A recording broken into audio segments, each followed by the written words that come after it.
ঋত্যর গালে টানা 4টা থাপ্পড় লাগিয়ে হাত দুটো দেয়ালে সজোরে আঘাত করল ঋষাদ। ঋত্য সামনে দাঁড়িয়ে কাঁদছে। ঋষাদের হাত বেয়ে রক্ত ঝরে যাচ্ছে ক্রমাগত। ঋত্য এগিয়ে আসতে চাইলেও এগোতে দেয় না ঋষাদ। ঋষাদের হাতের একটা ইশারায় পুতুলের ন্যায় থমকে দাঁড়িয়ে যায় ঋত্য। ঋষাদের লোকেরা মিলে ঋত্যর প্রেমিক দিব্যকে বেঁধে অমানবিক অত্যাচার করে চলেছে। সেদিকে এক পা এগোনোর অনুমতিও নেই ঋত্যর। নিজের অসহায়ত্বকে এক সীমায় বেঁধে ফেলল ঋত্য। সে জানে এখন দিব্যর প্রতি মায়া দেখানো মানে নিজের হাতে দিব্যকে মেরে ফেলা। কয়েক মাস আগের সব ঘটনা যেন প্রতিচ্ছবি হয়ে চোখে ভাসতে লাগে ঋত্যর। অফিস জয়েন করার পরপরই ঋত্য বুঝে গিয়েছিল ঋষাদ স্যারের নজর সব সময় তার উপর থাকে, এমনকি অফিসের বাইরেও। এক প্রকার ঋষাদের নজরবন্দি থাকতে হতো ঋত্যকে। চাকরিটা প্রয়োজন ছিল বলে মেনে নিয়েছিল ঋত্য। ঋষাদের চোখের আড়ালে কারো সাথে ঘনিষ্ঠতা কখনোই হয়নি ঋত্যের। তবে ঋত্যের প্রতি ঋষাদের এই অতিরিক্ত নিষেধাজ্ঞাগুলো মেনে নেওয়া কঠিন ঋত্যের জন্য। 12 ঘন্টা ঋষাদের সামনে বসে কাজ করা এবং এই সমস্ত সময় ঋষাদের পলকহীন দৃষ্টিকে উপেক্ষা করা অস্বস্তিকর লাগে ঋত্যের কাছে। ঋষাদের টেবিলে প্রতিদিনের ন্যায় ব্ল্যাক কফিটা আজ নেই। নিমেষেই মাথা ঘুরে উঠল ঋষাদের। রোজ ঋষাদ আসার 2 মিনিট আগে ঋত্য ব্ল্যাক কফি রেখে যায়। অথচ আজ তার ব্যতিক্রম। মুহূর্তের মধ্যে মেজাজ খারাপ হয়ে গেল ঋষাদের। টেবিলে পড়ে থাকা কালো রঙের সিম্পল ডিজাইনের কফি মগটা ছুঁড়ে মারল জানালার দিকে। সাথে সাথে জানালার কাঁচ ভেঙে কয়েক টুকরো হয়ে মগটা ফ্লোরে পড়ে রইল। কুয়াশার আচ্ছাদনে ঢাকা পড়েছে শহর, আর এই শহরের বুকেই ঋত্য নামক মেয়েটার মায়ে জড়িয়ে নিজের অতীতকে ভুলতে বসেছিল ঋষাদ, কিন্তু বোধহয় তা আর হলো না। মেয়েটার খোঁজ পেয়েছ? না স্যার। 1 ঘন্টার মধ্যে যদি মেয়েটা আমার সামনে এসে না দাঁড়িয়েছে তাহলে তোমাদের সবাইকে আমি কোন কথা ছাড়া শুট করে দেব। I want that girl in front of my eyes. Do you get it? Yes sir. ঋষাদের ধমক শুনে অপর প্রান্ত থেকে কল কেটে দিল ছেলেটা। রাগে কপালের রগটা স্পষ্ট ফুটে উঠছে ঋষাদের। মারাত্মক রেগে গেলেই ঋষাদের কপালের রগটা ফুটে ওঠে। নিজেকে শান্ত রাখার চেষ্টা করছে ঋষাদ, কিন্তু প্রতারণা জিনিসটা সে কখনোই মেনে নিতে পারে না। আর আজ দ্বিতীয়বারের মতো নিজের প্রিয়দের কাছে প্রতারিত সে। সময় নিজ গতিতে চলছে। টেবিলের উপর ঋষাদের ফোনটা বেজে উঠল। কল রিসিভ করে কানে ধরল ঋষাদ। স্যার, পেয়েছি মেয়েটাকে। এক ছেলের সাথে পালানোর মতলবে ছিল। এখন আপনার 2 নম্বর হাইড আউট বাংলোটাতে আছি আমরা। ছেলেটাকে বেঁধে রাখো। আমি 20 মিনিটের মধ্যে আসছি। ঋত্যকে রুমে লক করবে। ঋষাদ বেশ শান্ত কণ্ঠে কথাগুলো বলে কল কেটে দিল। ফোনটা পকেটে ঢুকিয়ে অফিস থেকে বেরোল। 20 মিনিটের মাথায় সে মুখোমুখি হলো ঋত্যর, আর ঋত্য মুখোমুখি হলো তার জীবনের সবচেয়ে ভয়ঙ্কর পরিস্থিতি। বর্তমান। 2 হাত পেছনে বাঁধা দিব্যর। সামনের চেয়ারে বসে আরামে ব্ল্যাক কফি খাচ্ছে ঋষাদ, তাও ঋত্যর হাতের। পাশে দাঁড়িয়ে থরথর করে কাঁপছে ঋত্য। এই ভয়টাই পাচ্ছিল ঋত্য। এজন্যই চায়নি সে দিব্যকে নিজের জীবনের সাথে জড়াতে। নিজের অনিশ্চিত ভবিষ্যতের সাথে দিব্যকে জড়িয়ে দিব্যর বেঁচে থাকাটা অবধি অনিশ্চিত করে ফেলল ঋত্য। ভাবতেই অশ্রুকণাগুলো চোখের কোণে এসে থমকে যাচ্ছে। দিব্যর জন্য যদি ঋত্যর এক বিন্দু চোখে জল ও মাটিতে পড়ে, ঋষাদ হয়তো দিব্যকে এখনই নির্মমভাবে মেরে ফেলবে। ঋষাদের জারি করা সীমানায় ঋত্যর কাদার অধিকার নেই। এক জোরপূর্বক হাসি হলেও ঝুলিয়ে রাখতে হবে ঠোঁটের কোণে। ঋষাদের এই সীমানাকেই অতিক্রম করে বাঁচতে চেয়েছিল ঋত্য, কিন্তু সেটাই যে তার জীবনের কাল হয়ে দাঁড়াবে তা তো সে বোঝেনি। ঋষাদের বাসার সামনে দাঁড়িয়ে আছে ঋত্য। পরনে সাদা নীল সালোয়ার কামিজ, ওড়নাটা চাদরের মতো গায়ে জড়ানো। কুয়াশায় ঝাপসা হয়ে গেছে চারপাশ। শিশির বিন্দুর স্নিগ্ধতায় ঘাসগুলো যেন চিরসিক্ত। ঘরের জানালা দিয়ে নিচে দাঁড়িয়ে থাকা ঋত্যকে দেখছে ঋষাদ। মেয়েটা কাঁপছে, কিন্তু বিন্দুমাত্র দয়াকে নিজের মনে স্থান দিচ্ছে না ঋষাদ। মেয়েটা যা করেছে তার জন্য এই শাস্তিগুলো তার প্রাপ্য। কফির মগে চুমুক দিতে দিতে শিশিরে ভেজা রিক্তের চুলে নজর পড়ল ঋষাদের। এই মায়াবী চুলের বাঁধনে ঋষাদকে বাঁধলে কি ক্ষতি হতো মেয়েটার? কেন সে অন্য কারোর প্রতি আকৃষ্ট হলো? কি করে পারলো এটা করতে? শীতের প্রকোপে জ্ঞান হারিয়ে ফেলার মতো অবস্থা রিক্তের। এমনিতেই সামান্য ঠান্ডা পানিতেই তার জ্বর হয়, আর এই প্রচন্ড শীতে তো সে রীতিমতো বরফ হয়ে জমে গেছে। আচমকাই জ্ঞান হারিয়ে পড়ে গেল ঋত্য। ব্যালকনিতে দাঁড়িয়ে সবই দেখছিল ঋষাদ। আচমকা রিক্তের এভাবে পড়ে যাওয়া দেখে নিচে ছুটে এল ঋষাদ। ঠান্ডার কারণে অজ্ঞান হয়ে গেছে মেয়েটা। ঋত্যকে কোলে তুলে শোবার ঘরে নিয়ে এলো ঋষাদ। ঋত্যকে বিছানায় শুয়ে দিয়ে গায়ে কাঁথা জড়িয়ে দিল। ভেজা চুলগুলো থেকে টপ টপ করে পানি গাল বেয়ে গলায় গড়াচ্ছে। অদ্ভুত এক নেশার তো সে দৃশ্য, কিন্তু নিজের ক্রোধের কাছে হার মানল ঋত্য। মায়ের দৃষ্টিতে আর তাকাতে পারল না ঋত্যের দিকে। করুণার দৃষ্টিতে তাকিয়ে রইল ঋত্যের দিকে। ঋত্যর চুল মুছে দিয়ে অন্য রুমে চলে গেল ঋষাদ। হ্যালো। বলো। আমি আপনার কথা মতো সব করেছি। প্লিজ দিব্যর যেন কোন ক্ষতি না হয়। হবে না। এরপর যা যা বলছি সব মেনে চলবে। ঋষাদের সীমানা থেকে আমি বের করে দূরে কোথাও পাঠিয়ে দিব তোমায় আর দিব্যকে। কলটা কেটে ফোনটা নিজের কাছেই লুকিয়ে রাখল ঋত্য। অবশেষে সে মুক্তি পেতে চলেছে ঋষাদের থেকে। অতঃপর দিব্যর সাথে এক মুক্ত শান্তির জীবনে পদার্পণ করবে। তবে ঋষাদের সাথে প্রতারণা করাটা কি ঠিক হবে? ঋষাদ প্রতারণা সহ্য করতে পারে না। যদি হিতে বিপরীত হয়, তাহলে দিব্য আর ঋত্য কেউই বাঁচবে না। চিন্তিত কণ্ঠে ঋত্য শুয়ে রইল।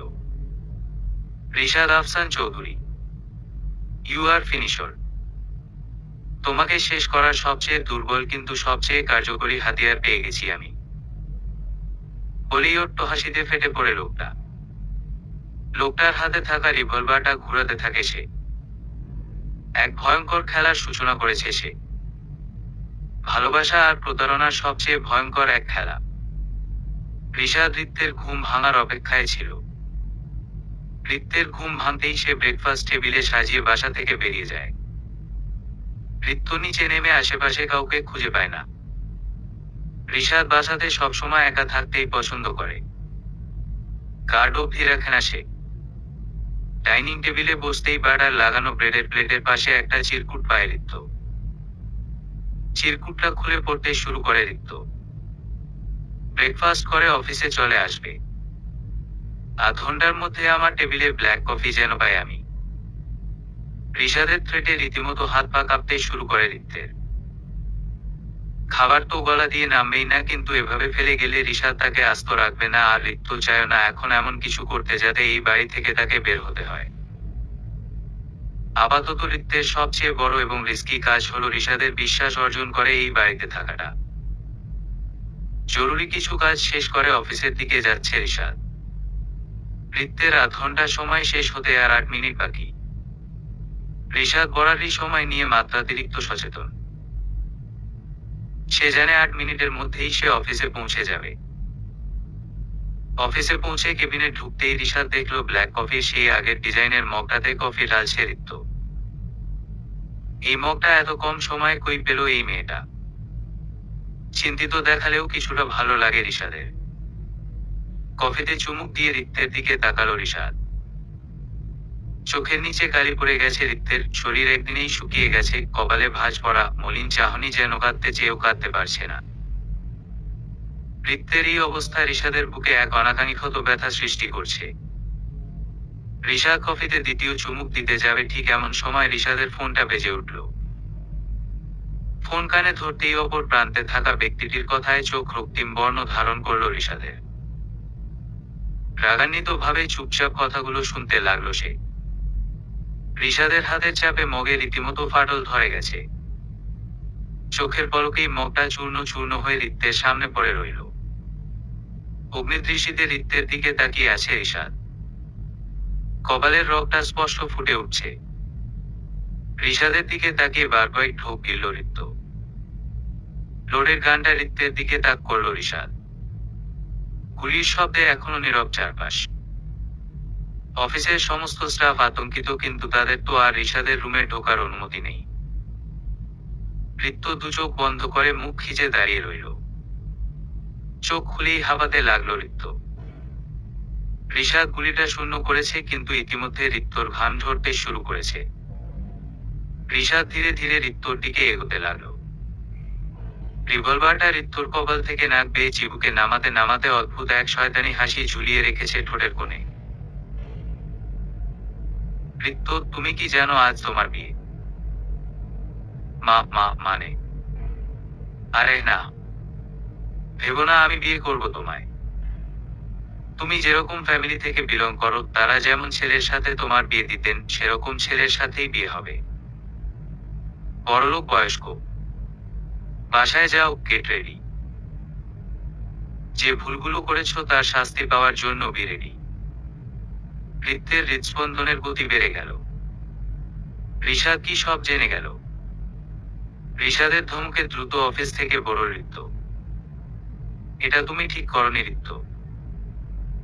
আমি জানি না দিব্যকে বাঁচাতে তুমি কার সাহায্য নিয়েছো, কিন্তু তা আমি জেনেই ছাড়বো। আর দিব্য কতদিন বাড়িয়ে বাঁচতে পারো আমি দেখব। রিভলভারটা হাতের মধ্যে ঘুরাতে ঘুরাতে বলতে লাগলো ঋষাদ। দিব্যকে বাঁচানো যে ঋত্যর একার কাজ নয় তা বেশ বুঝতে পারছে ঋষাদ, কিন্তু ঋত্যর সাহায্য কে করতে পারে? ঋষাদের কোন শত্রু নতুন করে মাথাচাড়া দিয়ে ওঠার চেষ্টা করছে? দিব্যকে নিরাপদ কোন জায়গায় পাঠিয়ে দাও। এবার আমি দেখবো ওই ঋষাদ আফসান কি করে নিজেকে আমার ষড়যন্ত্রের বেড়াজাল থেকে মুক্ত করে। বলেই আগের ন্যায় অট্টহাসিতে ব্যস্ত লোকটা। বস, সর্বনাশ হয়ে গেছে। ঋষাদ আফসান ঋত্যর বিয়ে ঠিক করছে। কি হোক? চিন্তিত ভাবে কয়েকবার পায়চারি করতে করতে আবার চিৎকার করে হাসতে লাগলো লোকটা। তারে হাসির কারণ সহযোগীরা বুঝতে না পেরে হা করে তাকিয়ে রইল। এখনো হেসেই চলেছে লোকটা। পরনে কালো খয়েরি বর্ণের শাড়ি, খোপা করা চুলে রজনীগন্ধার গাজরা বসানো, চোখে কাজল, কানে দুল, হাত ভর্তি চুড়ি।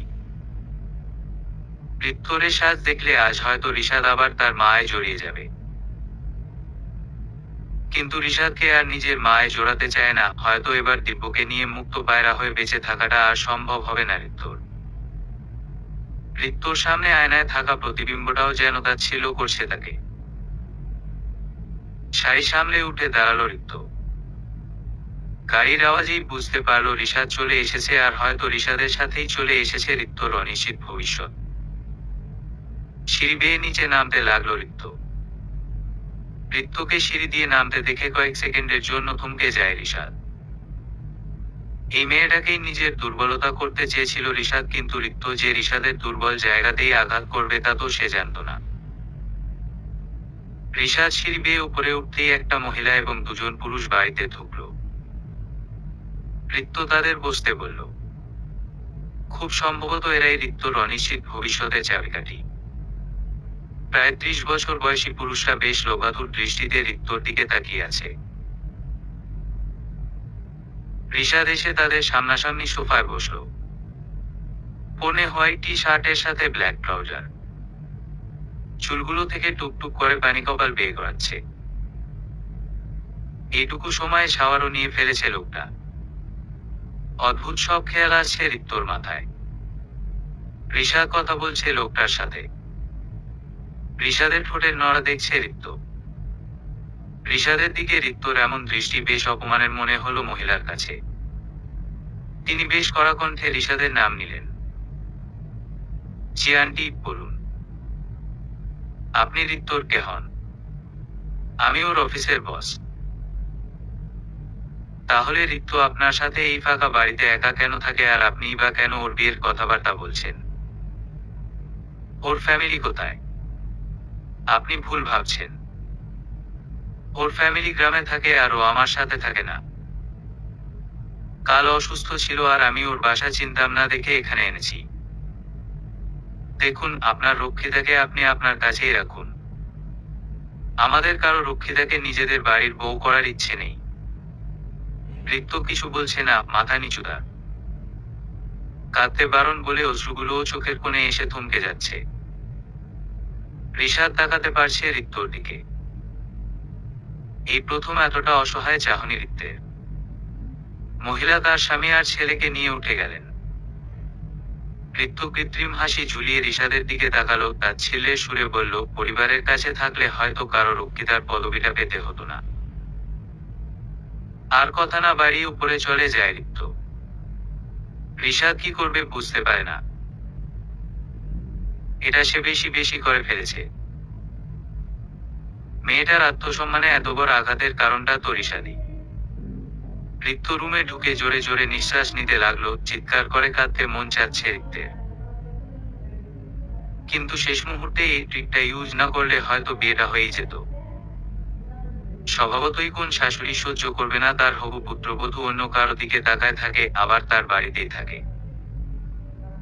ট্রিকটা কাজ করেছে, তবে ঋষাদের দিকে তাকানোর মাঝে অদ্ভুত এক ভালো লাগা অনুভূত হচ্ছিল ঋত্যের। কিন্তু এই মায়াবী মুখটার পেছনে যে একজন কতটা ভয়ঙ্কর মানুষ লুকিয়ে আছে তা শুধু ঋত্যই জানে। দূরে কোথাও গিটারের মৃদু সুর বাজছে। খুবই ক্ষীণ সে সুর, পূর্ণিমার চাঁদের ঝলকানিতে রাতটা যেন আলোকসজ্জায় সুসজ্জিত। দীপের মাথাটা ধরেছে আজ খুব। মিহি বোধ হয় ঘুমিয়ে পড়েছে। মিহিকে আর ডাকলো না সে। রাত জেগে কাজ করাটা দীপের অভ্যাস, আর এই অভ্যাসই একটা মাথা ব্যথা। স্টাডি রুম থেকে বেরিয়ে কিচেনে যেতেই দীপ দেখলো ডাইনিং এ এক মগ কফি এখনো ধোয়া উঠছে। কফির মগটা হাতে নিয়ে আশেপাশে লক্ষ্য করলো দীপ। ব্যালকনির গ্রিল ধরে দাঁড়িয়ে আছে মিহি। অদ্ভুত এক বিষণ্ণতা যেন দীপকেও ঘিরে ধরল। মিহির পাশে দাঁড়ালো দীপ। কি ভাবছো? ঋষাদের কথা। এত বছর বাদে হঠাৎ। এত বছর বাদে না দীপ, ঋষাদের প্রতি অনুতাপ আমাকে বরাবরই কুড়ে কুড়ে খায়, কিন্তু আজ মনটা ঠিক নেই। কি হচ্ছে বুঝে উঠছি না। বাবাকেও মিস করছি খুব। মিহি, একটা কথা বলবে? হুম। ঋষাদকে কি তুমি ভালোবাসতে? বাসলে বুঝি তোমায় বিয়ে করতাম। করতেই পারো। হয়তো ঋষাদের বন্দিত্ব থেকে মুক্তি চেয়েছিলে। কথাটা নিছক মজার ছলে বললেও মিহির দিকে তাকাতেই দীপ বুঝলো সে কতবার ভুল করে ফেলেছে। এই মেয়েটা এমনিতেই মারাত্মক জেদি আর অকারণ অভিমানী। খুব কম কয়েকবার দীপের সামনে চোখের পানি পড়েছে মিহির। আজ হয়তো পঞ্চবারের মতো মিহির অশ্রু বিসর্জন প্রত্যক্ষ করছে দীপ। মিহি ঘরে ঢুকেই ব্যাগ গোছাতে লাগলো। প্যাকিং কেন? দেশে ফিরবো। আচ্ছা, আমি সিফাত ভাইয়াকে বলে দিচ্ছি। ও আমাদের পিক করতে আসবে। কেন? আমি বলেছি তোমায়। আমি ঋষাদের সাথে দেখা করতে যাচ্ছি। মিহি, ওর বন্দিত্বে কোন কষ্ট ছিল না দীপ? আমি অকারণ মুক্ত পায়রা হতে চেয়েছিলাম। ভালোবাসিনি আমি ঋষাদকে, এটা ঠিক। হয়তো আমার প্রতারণার জন্য ঋষাদ কখনো আর আমার মুখও দেখবে না, কিন্তু এই অনুতাপ আমি আর নিতে পারছি না। যা ইচ্ছে। কথা বাড়াল না আর দীপ। মিহি একটাবারও বুঝলো না এই মুহূর্তে দীপের মনের ভেতর কি চলছে। মেয়েটা কখনো বুঝবেই না। শুধু দীপ কেন, কারো মনের কথাই মিহি কখনোই বুঝবে না। সে আপনাতেই ব্যস্ত। তার ধারণা খারাপ লাগার অধিকার শুধুই তার। রাত পেরোতেই ভোরের আলো জানালা বেয়ে দীপের মুখে এসে পড়ছে। ঘুম ভাঙতেই পাশে তাকালো দীপ, মিহি নেই। এত সকালে কোথায় যেতে পারে মেয়েটা? বেডের পাশে টেবিলে একটা চিরকুট পেল দীপ। সকালের ফ্লাইট ছিল, নিজের খেয়াল রাখবেন আমি না ফেরা অবধি। ফোন অফ কল করলে পাবেন না। সময় মতোই ফিরবো, আপনার সাথে প্রতারণা করব না যেমনটা ঋষাদের সাথে করেছিলাম। চিরকুটটা পাশে রাখলো দীপ। এই মুহূর্তে দীপের ইচ্ছে করছে আশেপাশের সবকিছু ভেঙে চুরমার করে ফেলতে। কি পরিমাণ ননসেন্স হলে এরকম কেউ করতে পারে ভাবছে দীপ। মিহি কেন বারবার ভুলে যায় সে কারো স্ত্রী, ফ্যামিলি আছে তার? সত্যি সত্যি রিশাদকে ভালোবাসতো না মিহি? নাকি মিহি মিথ্যা বলেছে? ফ্লাইট ল্যান্ড করতেই সিমটা ডাস্টবিনে ফেললো মিহি। ব্যাগে থাকা নতুন সিমটা ফোনে লাগিয়ে এগোতে লাগলো। মিহি প্রথমে ভেবেছিল রিশাদের আগের বাড়িতে যাবে, কিন্তু রিশাদের মুখোমুখি কি আদৌ হতে পারবে মিহি? যে ভুল সে করেছে তার জন্য রিশাদ কি পারবে মিহিকে মাফ করতে? ঋত্য গুটিসুটি মেরে শুয়ে আছে। বিছানার পাশে কাঁথা সেভাবেই পড়ে রয়েছে, অথচ শীতে কাঁপতে কাঁপতে মেয়েটা এখন বুঝি অসুখ বাঁধাবে। রিশাদ কাঁথাটা আলতো ভাবে ঋত্যর গায়ে জড়িয়ে দিতেই বুঝতে পারলো ইতিমধ্যে অসুখ বাঁধিয়ে ফেলেছে মেয়েটা, জ্বরে গা পুড়ে যাচ্ছে। ঋত্যর চোখের কোণে অশ্রুবিন্দু স্পষ্ট দেখতে পাচ্ছে। রিশাদের সামনে কাঁদতে মানা বলে এত অপমানের পরও মেয়েটা কাঁদেনি। আবারও আগের ন্যায় ঋত্যর প্রতি দুর্বল হয়ে পড়ছে রিশাদ। তবে এই দুর্বলতা শুধু একটা দুর্বলতা নয়, এর একটা নাম দেওয়া যেতে পারে, হয়তো ভালোবাসা। এসব ভাবতেই কেমন একটা অনুভূতি রিশাদের মনে রঙিন প্রজাপতি হয়ে ধরা দেয়, কিন্তু দিব্যর মুখটা মনে পড়তেই রিশাদের সমস্ত অনুভূতি যেন কর্পূরের ন্যায় উবে যায়, কিন্তু মাটা কাটিয়ে উঠতে পারে না। পানির বোল আর জলপট্টি নিয়ে বিছানার একপাশে বসে রিশাদ আলতোভাবে ঋত্যর মাথায় জলপট্টি দিতে থাকে। হ্যালো সিফাত। জি ভাইয়া। তোমার ভাবি একা একা বিড়িতে চলে গেছে। জানোই তো কত রিস্কি। যেজন্য আমি বাংলাদেশে কখনোই ফিরতে চাইনি, আমি চাই না সেরকম কিছু মিহির সাথে ঘটুক। আচ্ছা ভাইয়া, আমি ভাবিকে খোঁজার ব্যবস্থা করছি। আর শোন, ওই লোকটা যেন কোনোভাবে জানতে না পারে মিহির সম্পর্কে। মিহি জান আমার, ওর কিছু হলে ওদের কাউকেই আমি ছেড়ে দেখব না। নিজেকে বদলেছি আমি, কিন্তু এতটাও না যে মিহির উপর একটা আঁচড় অবধি লাগলে আমি কাউকে বাঁচিয়ে রাখব।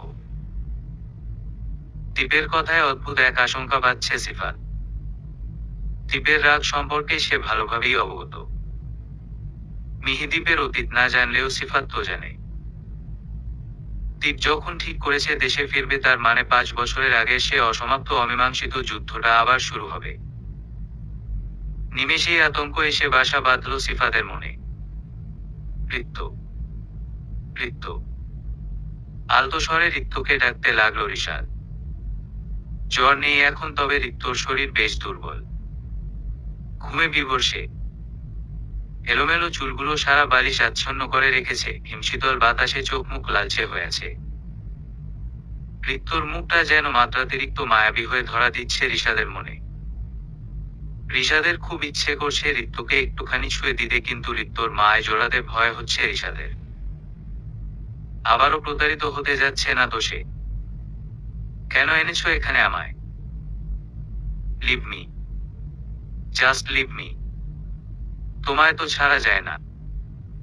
তুমি যে দ্বীপে যান, আর দ্বীপের যান এখন আমার মুঠোয়। কে কে তোমরা? আর দ্বীপ? দীপকেই বা কি করে চেনো? সে তোমার না জানলেও চলবে। শুধু জেনে রাখো, খুব শীঘ্রই দ্বীপ শেষ হতে চলেছে, আর কারণটা হবে তুমি। লোকটার কথা শুনে গলা শুকিয়ে আসে মিহির। দেশে ফিরতেই কাদের পাল্লায় পড়ল সে। এয়ারপোর্ট থেকে বেরোতেই তাকে কেন এখানে ধরে আনা হলো? দ্বীপের সাথে এই গুন্ডাদের কি সম্পর্ক? কেন দীপকে শেষ করতে যাচ্ছে এরা? অজস্র প্রশ্ন জমাট বেঁধে একটা বর্ষর জোট বাঁধায় মিহির মস্তিষ্কে। মিহির জন্য চোখ খোলা রাখাটাও মুশকিল হয়ে পড়ছে। কড়া ডোজের ঘুমের ওষুধ নেশাদ্রব্য হয়ে কাজ করছে যেন মিহির উপর। আধো খোলা চোখ দিয়ে মিহি শুধু নিজের অনিশ্চয়তা দেখতে পাচ্ছে। লোকগুলো মিহির সকল কর্মকাণ্ড ভিডিও ধারণ করছে। কি হচ্ছে কিছুই বুঝতে পারছে না মিহি। একটা ছেলে এসে দাঁড়ালো মিহির সামনে। নেশার্ত অবস্থায় যেন মিহি বুঝতে পারল কোন এক অনাকাঙ্ক্ষিত ঘটনা ঘটতে চলেছে তার সাথে। ছেলেটা ধীরে ধীরে মিহির কাছে আসতে লাগলো। দুহাত বাঁধা মিহির কি করবে ঠিক বুঝে উঠতে পারছে না, মস্তিষ্ক যেন কাজ করা বন্ধ করে অচল হয়ে রয়েছে। চোখ খুলতেই রিক্ত অনুভব করে কেউ তার উপর ভর দিয়ে আছে। ধীরে ধীরে নিজের দিকে ভালোভাবে তাকায় রিক্ত। ঋষাদ বাচ্চাদের মতো ঋত্যর পেটে মুখ গুজে আছে, জলপট্টিটা এক হাতে। ঋষাদের ঘুমন্ত চেহারার নিষ্পাপ চাহনি ঋত্যকে টানলেও দিব্যর ভালোবাসা তাকে ঋষাদের মায় আর জোড়াতে দিল না। বেশ কড়া কণ্ঠে ঋষাদকে উঠতে বলল ঋত্য। ঋত্যর কণ্ঠ শুনতেই ঋষাদের ঘুম ভেঙে গেল। সারারাত নির্ঘুম কাটানোর পর মাত্রই ঘুমিয়েছিল সে। ঋত্যর ডাকে উঠে বসল সে। ঘুমের ঘোর আর বেখেয়ালে ঋত্যর পেটেই মাথা রেখেছিল বুঝতে পারেনি। ঋত্য কি ভুল বুঝল? উল্টাপাল্টা কিছু ভাবছে না তো? ছোট্ট একটা সরি বলে রুম থেকে বেরিয়ে হলের দিকে এগোলো ঋষাদ। ঋত্য রেডি হলো অফিসে যাওয়ার জন্য। ঋষাদের ওয়ার্ডরোবের একাংশ জুড়ে মেয়েদের জামাকাপড়। ঋত্য ভাবত হয়তো ঋষাদ মেয়েদের প্রতি দুর্বল, কিন্তু ঋষাদের আশেপাশে তো দূরে থাক ত্রিসীমানায় ঋত্য ব্যতীত কোন মেয়ের ছায়া অবধি দেখেনি সে। রেডি হয়ে নিচে নামতেই ঋষাদের দিকে চোখ গেল ঋত্যর। কালো রং বুঝিয়ে একটু বেশি প্রিয় ছেলেটার, তবে সচরাচরের মতো ফর্মাল লুকটা নেই আজ ঋষাদের। কালো শার্টটা যেন কোনোরকম গায়ে জড়িয়েছে, হাতাগুলো বেসামাল ভাবে ছেড়ে দেওয়া, ঠিকমতো ফোল্ডও করেনি, চুলগুলো এলোমেলো। ঋষাদের এই অগোছালো অবস্থার সাথে একেবারেই পরিচিত নয় ঋত্য। ছেলেটা বরাবরই ফর্মাল, আর আজ এমন ছন্নছাড়া কেন? দীপের মাথা কাজ করা বন্ধ করে দিয়েছে। মিহির উপর মারাত্মক রাগ হচ্ছিল এতক্ষণ। যে ভয়টা দীপ পাচ্ছিল সেটাই সত্যি হয়ে গেল। শয়তানগুলো মিহিকে জিম্মি করল। রাগে চোখ মুখ লাল হয়ে আসছে দীপের। ফোনে থাকা ভিডিও ক্লিপটা অটোপ্লে হচ্ছে, যদিও একবার দেখেই দীপ বুঝে গেছে এটা দ্বিতীয়বার দেখা তার পক্ষে সম্ভব না। ফোন বিছানায় ছুঁড়ে ফেলেছে সে বহু আগেই। নিজেকে প্রচন্ড অসহায় মনে হচ্ছে দীপের। মিহিকে এত সামলানোর পরও মেয়েটা বারবার একই ভুলগুলো যে খেন করে বসে। মিহিকে নিয়ে দীপের যত ভয়, আর এখন সেই ভয়গুলোই বাস্তব হয়ে ধরা দিচ্ছে। কি এরবে বুঝতে পারছে না দীপ। আপাতত দেশে ফেরাটাই তার জন্য সবচেয়ে জরুরি।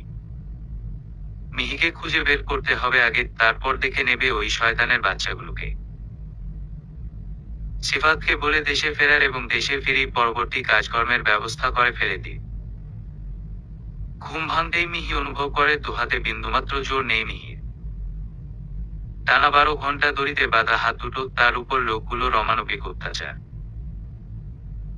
দীপের শূন্যতাটাও যেন আরো বেশি করে ক্ষত বিক্ষত করতে থাকে মিহির মনটাকে।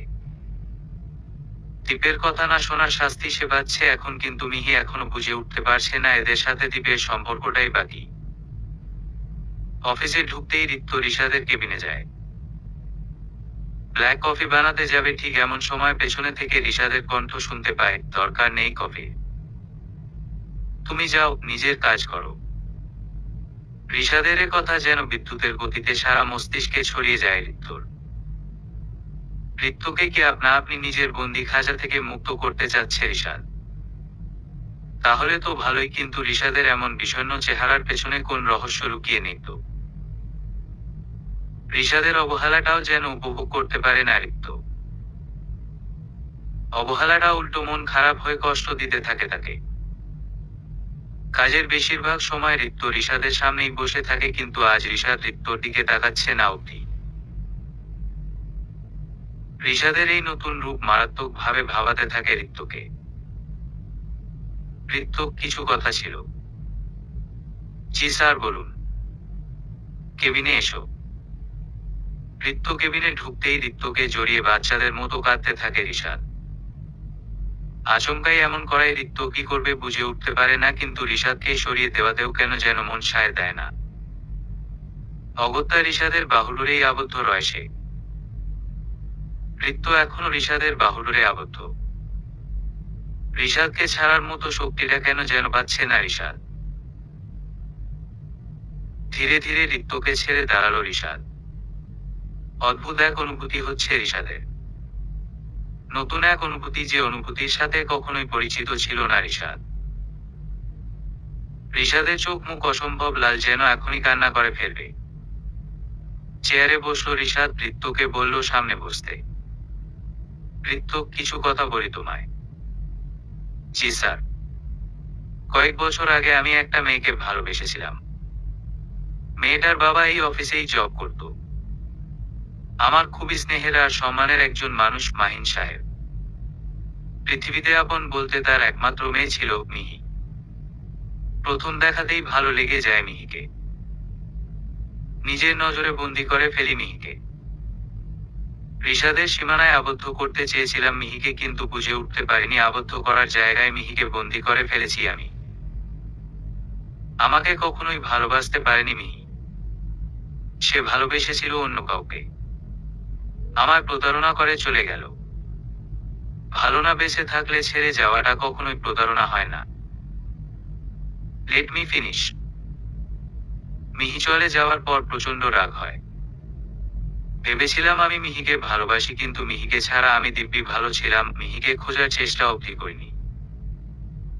কিন্তু তুমি যখন চলে গেলে 1 ঘন্টার মধ্যে তোমায় খুঁজে বের করি আমি, কারণ মিহি ভালো লাগা ছিল, কিন্তু তুমি ভালোবাসা।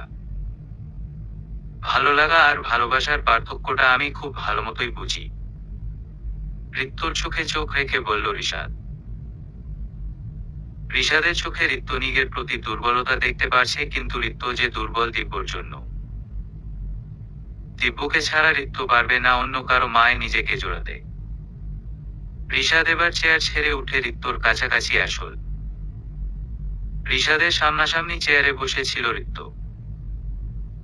ঋত্যর পায়ের কাছে হাঁটু গেড়ে বসে রিশাদ ঋত্যর দুহাত নিজের মুঠোয় নিল। রিশাদ, আজ আবার লাইফের সেসব কথা তোমায় বলেছি যা আজ অবধি আমি কাউকে বলিনি। একটু কি ভালোবাসা যাবে আমায় ঋত্য? আজকে আমার এই যে ছন্নছাড়া রূপটা দেখছো, এটাই তোমাকে ছাড়া আমার অবস্থা। ভালোবাসবে আমায়? রিশাদের অশ্রুসিক্ত চোখের দিকে তাকাতে অবধি পারছে না ঋত্য। এতটা ভালো কেন বাসে রিশাদ ঋত্যকে? আচমকাই উঠে দাঁড়িয়ে জোরে জোরে হাসতে লাগলো রিশাদ। রিশাদের হাসির কারণ ঋত্য ঠিক বুঝে উঠতে পারল না। ঋত্য একটু আগেই তো ছেলেটার চোখ ছলছল করছিল, এখন এভাবে হাসছে কেন রিশাদ? রিশাদ এখনো হাসছে, কারণটা এখনো অস্পষ্ট ঋত্যর কাছে। এসব বলেই দিব্য তোমায় নিজের প্রতি দুর্বল করেছে, তাই না? আরে এসব মেয়ে পটানোর জন্য সব ছেলেই বলে। রিশাদ, আপনি এতটা খারাপ হতে পারেন আমি কখনো ভাবতেও পারিনি। দিব্য আর যাই করুক, ন্যূনতম সম্মানটা আমায় করে, আর এইটুকু সম্মান দিয়ে সারা জীবন কাটানো যায়, কিন্তু আপনার মতো একটা নোংরা মানসিকতার মানুষের সাথে একটা সেকেন্ডও থাকা সম্ভব নয়। তো যাও, চলে যাও, আর আটকাতে চাই না তোমায়। তবে যাওয়ার আগে একটা জিনিস দেখে যাও।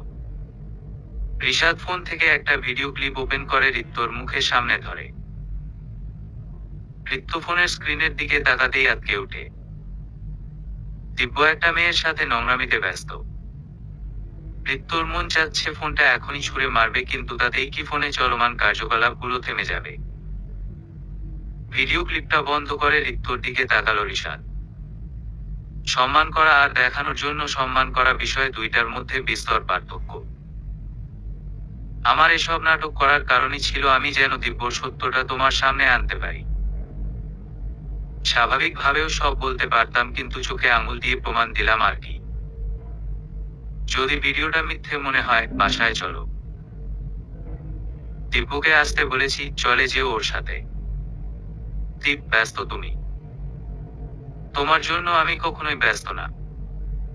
তাই বুঝি? না, তাইনি। যা। আচ্ছা। ওই কিসের আচ্ছা? কাছে আয়। তুমি তো যাইতে বললা। যেন সব কথা শুনে আমার। ঢং কম কর, আয় কাছে, ফাস্ট। মিহিকে শক্ত করে জড়িয়ে নেয় দীপ। জীবনের এই মুহূর্তটা যদি এখনই থেমে যেত, কত সুন্দর হতো। আচমকা চোখে পানির ছিঁড়া পেয়ে চোখ খোলে মিহি। আশেপাশে তাকিয়ে দেখে লোকগুলো বেহায়া দৃষ্টিতে তার দিকে তাকিয়ে আছে। মিহি চিৎকার করে কাঁদতে মন চাচ্ছে। হঠাৎ অদ্ভুত একটা অনুভূতি হলো মিহির, চেনা একটা সুগন্ধ যেন হাওয়ায় ছড়িয়েছে। মৃদু একটা ভালোবাসার ছোঁয়া যেন হাওয়ায় হাওয়ায় মাদকতার মতো নেশা ছড়িয়েছে।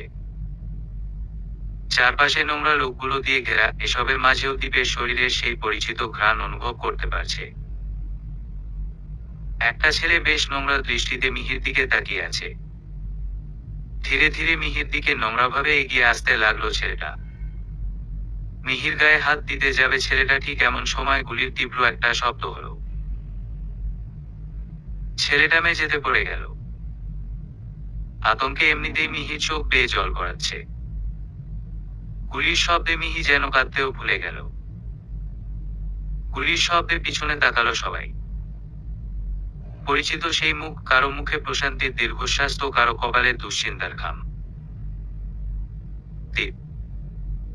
মিহির ডাকে যেন রাগটা আরো মাত্রা ছাড়িয়ে গেল দীপের। গুলির তীব্র আওয়াজ কানে আসলো শুধু মিহির। ঝাপসা চোখে দীপকে আর দেখতে পেল না মিহি। চোখজোড়া কখন বন্ধ হয়ে গেছে তাও আর অনুভব করতে পারল না। ধীরে ধীরে চোখ খুলে তাকাতেই সামনে দীপকে দেখতে পেল মিহি। দেখেই বোঝা যাচ্ছে মারাত্মক রেগে গেছে। হালকা একটু কাশল মিহি। মিহিকে উঠতে দেখে দীপ এসে বসলো মিহির সামনে।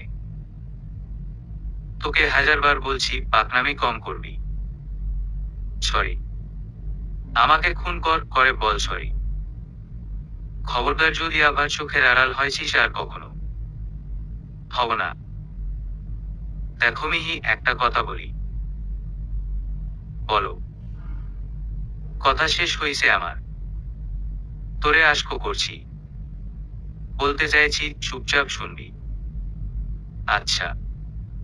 আবার কথা। চুপ। দেখো, আমি কখনোই এমন কিছু বলছি যাতে তোমার খারাপ হয় বা তোমার প্রবলেম হয় না। তাহলে কেন শোনো না কথা? বাচ্চা তুমি যে বারবার বুঝাইতে হয়। বাচ্চাই তো। চাইলে বাচ্চার মা হবে আর উনি নাকি বাচ্চা। এই লজ্জা নাই তোমার? না। নাই। আয় তো, বুকে নিব। যাব না। বলেই মিহি বিছানা থেকে উঠে দৌড় দিতে যাবে, এমন সময় অনুভব করলো দুই পায়ে অসম্ভব ব্যথা। ধপ করে বিছানায় বসে পড়ল। দীপ গিয়ে মিহির কোলে শুয়ে পড়ল, আলতো করে দীপের মাথায় হাত বুলিয়ে দিতে লাগলো মিহি। এখানে চুপ করে বসে থাকো। তুমি কই যাবে? তেল গরম করে আনি, পায়ে মালিশ করে দিলে ঠিক হয়ে যাবে। দীপ। জি মহারানী। এখন ওঠার দরকার নাই, শুয়ে থাকো। পরে ব্যথা বাড়বে। বাড়বে না। একটা কথা শুনিস না আমার? শুনবো নাই তো। এক থাপ্পড় দিলে 7 দিন বিছানায় পড়ে থাকবে। ঢং দেখো সে মেয়ের। দে তো থাপ্পড়। দেখি কত সাহস তোর। দিব না। কেন? আমার ইচ্ছা। আমি দিব না আব্বাস। দীপের কথা শুনে মিহি হাসতে থাকে আর দীপ মুগ্ধ নয়নে তাকিয়ে থাকে মিহির দিকে। তবে দীপের চিন্তা এখনো শেষ হয়নি। এখন তো সে বাংলাদেশে, কখন কোথা থেকে বিপদ আসবে তার নিশ্চয়তা নেই, তার উপর মিহির যত অকাম। এই মেয়েটা কখন কি করে বসে তারও ঠিক নেই। আপাতত ওই শয়তানগুলোর একটা ব্যবস্থা করতে হবে, ভাবতে ভাবতে চোখ বুজল দীপ। দিব্যর প্রতি চরম ঘৃণায় চোখ বেয়ে অশ্রু গড়াচ্ছে ঋতুর। দিব্য কি করে পারলো এভাবে ঋতুর সাথে প্রতারণা করতে? ঋতু রুম থেকে বেরোয়নি, সকালের নাস্তাটা অবধি করেনি। মেয়েটা এমন ঘরে বন্দি, মেজাজ খিটখিটে হয়ে যাচ্ছে ঋষাদের। দিব্যর এমন একটা রূপ দেখেও কি করে পারে মেয়েটা দিব্যর জন্য নাওয়া খাওয়া ছেড়ে ঘরবন্দি করে রাখতে নিজেকে? নাস্তার প্লেট হাতে নিয়ে ঋতুর রুমে ঢুকলো। ঋষাদকে দেখে চোখের জল মুছে খানিকটা সোজা হয়ে মাথা নিচু করে বসল ঋতু। নাস্তা রেখে যাচ্ছি, খেয়ে নিও। আমিও অফিস যাব আপনার সাথে। বেশ, নাস্তা খেয়ে রেডি হয়ে নাও ফার্স্ট। কথাটুকু বলেই ঋষাদ ঋতুর রুম থেকে বেরিয়ে যায়। ঋতুর সামনে প্লেট রাখা। সিদ্ধ ডিম, আপেল আর ব্রেড জ্যাম রাখা প্লেটে। এসব খাবার দেখে গা গুলিয়ে উঠল ঋতুর। ঋষাদ ছেলেটা সারাবেলা কিসব অখাদ্য কুখাদ্য খায় ভাবতেই মেজাজটা খারাপ হয়ে গেল। ব্রেডটা কোনোরকম খেয়ে রেডি হয়ে প্লেটটা ডাইনিং এ রেখে গেল। ঋষাদ গাড়ির সাথে হেলান দিয়ে দাঁড়িয়ে আছে, কানে ব্লুটুথ, বেশ রুডলি কারো সাথে কথা বলছে। ঋত্য চুপচাপ ঋষাদের পিছনে এসে দাঁড়িয়ে রইল। কথা শেষ করে পেছনে ঘুরতেই ঋত্যর সাথে ধাক্কা লাগে ঋষাদের। ব্যালেন্স হারিয়ে পড়ে যেতে নেয় ঋত্য, কিন্তু ঋষাদ ধরে ফেলে। ঋত্য ভয়ে চোখ বন্ধ করে ফেলেছে। ধীরে ধীরে চোখ খুলতেই দেখতে পেল ঋষাদ তাকে ধরে আছে। স্বাভাবিক হয়ে দাঁড়ালো ঋত্য। ঋষাদ কেন যেন ঋত্যর দিকে তাকাচ্ছে না। আগে তো এমন করতো না, হঠাৎ কি হলো ঋষাদের যে সে ঋত্যর দিকে তাকাচ্ছে না অব্দি। অফিসে যেতেই বর্ষর একটা ধাক্কা খেল ঋত্য। দিব্য দাঁড়িয়ে আছে ঋত্যর কেবিনের সামনে। ঋত্যর রাগে হাত পা কাঁপতে শুরু করলো। ঋষাদ ঋত্যকে এড়িয়ে নিজের কেবিনে চলে গেল। ঋষাদের এ হেন বেপরোয়া ভাব মানতে কষ্ট হচ্ছে ঋত্যর, কিন্তু সেও কিছু না বলে দিব্যকে উপেক্ষা করে নিজের সিটে বসল। ঋত্য, তুমি আমায় এভাবে ইগনোর কেন করছো জানতে পারি? দিব্য, আমি আপনার সাথে কোনো রকম কথা বলতে চাই না, তাই আপনাকে অনুরোধ করছি আমার কেবিন থেকে বেরিয়ে যাওয়ার জন্য। কপালে হাতে ব্যান্ডেজ দিব্যর। খুব বাজেভাবে মেরেছিল ঋষাদ। একটুও কি মায়া হলো না ঋত্যর দিব্যর প্রতি? মুহূর্তেই চোখ জলে ভরে আসলো দিব্যর। এতটা স্বার্থপর কিভাবে হয়ে গেল ঋত্য? ঋষাদের মায় পড়ল সে নাকি ঋষাদের টাকার মোহে। ঋষাদ আফসান চৌধুরীর সমস্ত আপডেট আমার চাই। যে করেই হোক বের কর ওর খবর। আর এই ঋত্যর কোন আপডেট নাই কেন? ওপরটি খায়নি তো? এই মেয়ে যাত্রার ভরসা নাই। কখন মন কোন দিকে মন নেয় বোঝা মুশকিল। রাগে মাথাটা ফেটে যাচ্ছে লোকটার। একে তো দ্বীপের দুর্বলতারা হাত ফসকে পালিয়েছে, আর দ্বীপদেশে ভুল করেও যদি ওদের ভুল বোঝাবুঝি মিটে যায়, আমি তো শেষ হয়ে যাব। শিট। দীপ, আমার পেট ব্যথা করছে। বেবি আছে পেটে? হ্যাঁ তো। তুমি এত নির্লজ্জ কেন? তাই নাকি? তাহলে কাল থেকে বোরকা পরবনি। ভালো। যা সর। একটুও সম্মান নাই। বরকে তুই করে বলে। দীপের কথা শুনে মিহি জোরে জোরে হাসতে লাগলো। হাসতে হাসতে রীতিমতো গড়াগড়ি খাচ্ছে এমন অবস্থা। হাসতে হাসতে দীপের গলা জড়িয়ে ধরল মিহি। দীপের কাছে এসে চোখ টিপ মারল। দীপটা দেখে হা। মিহি হেসে যাচ্ছে দীপের অবস্থা দেখে। আচমকা গুলির তীক্ষ্ণ আওয়াজে ভাষা ভেঙে ফ্লোরে পড়ে গেল।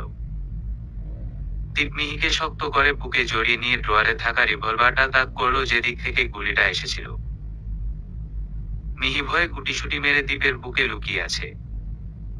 আচমকা এমন একটা ঘটনা ঘটে যাবে তা মিহি কিংবা দীপ কেউই বুঝে উঠতে পারেনি। জানালা বন্ধ করে সিফাতকে কল দেয় দীপ।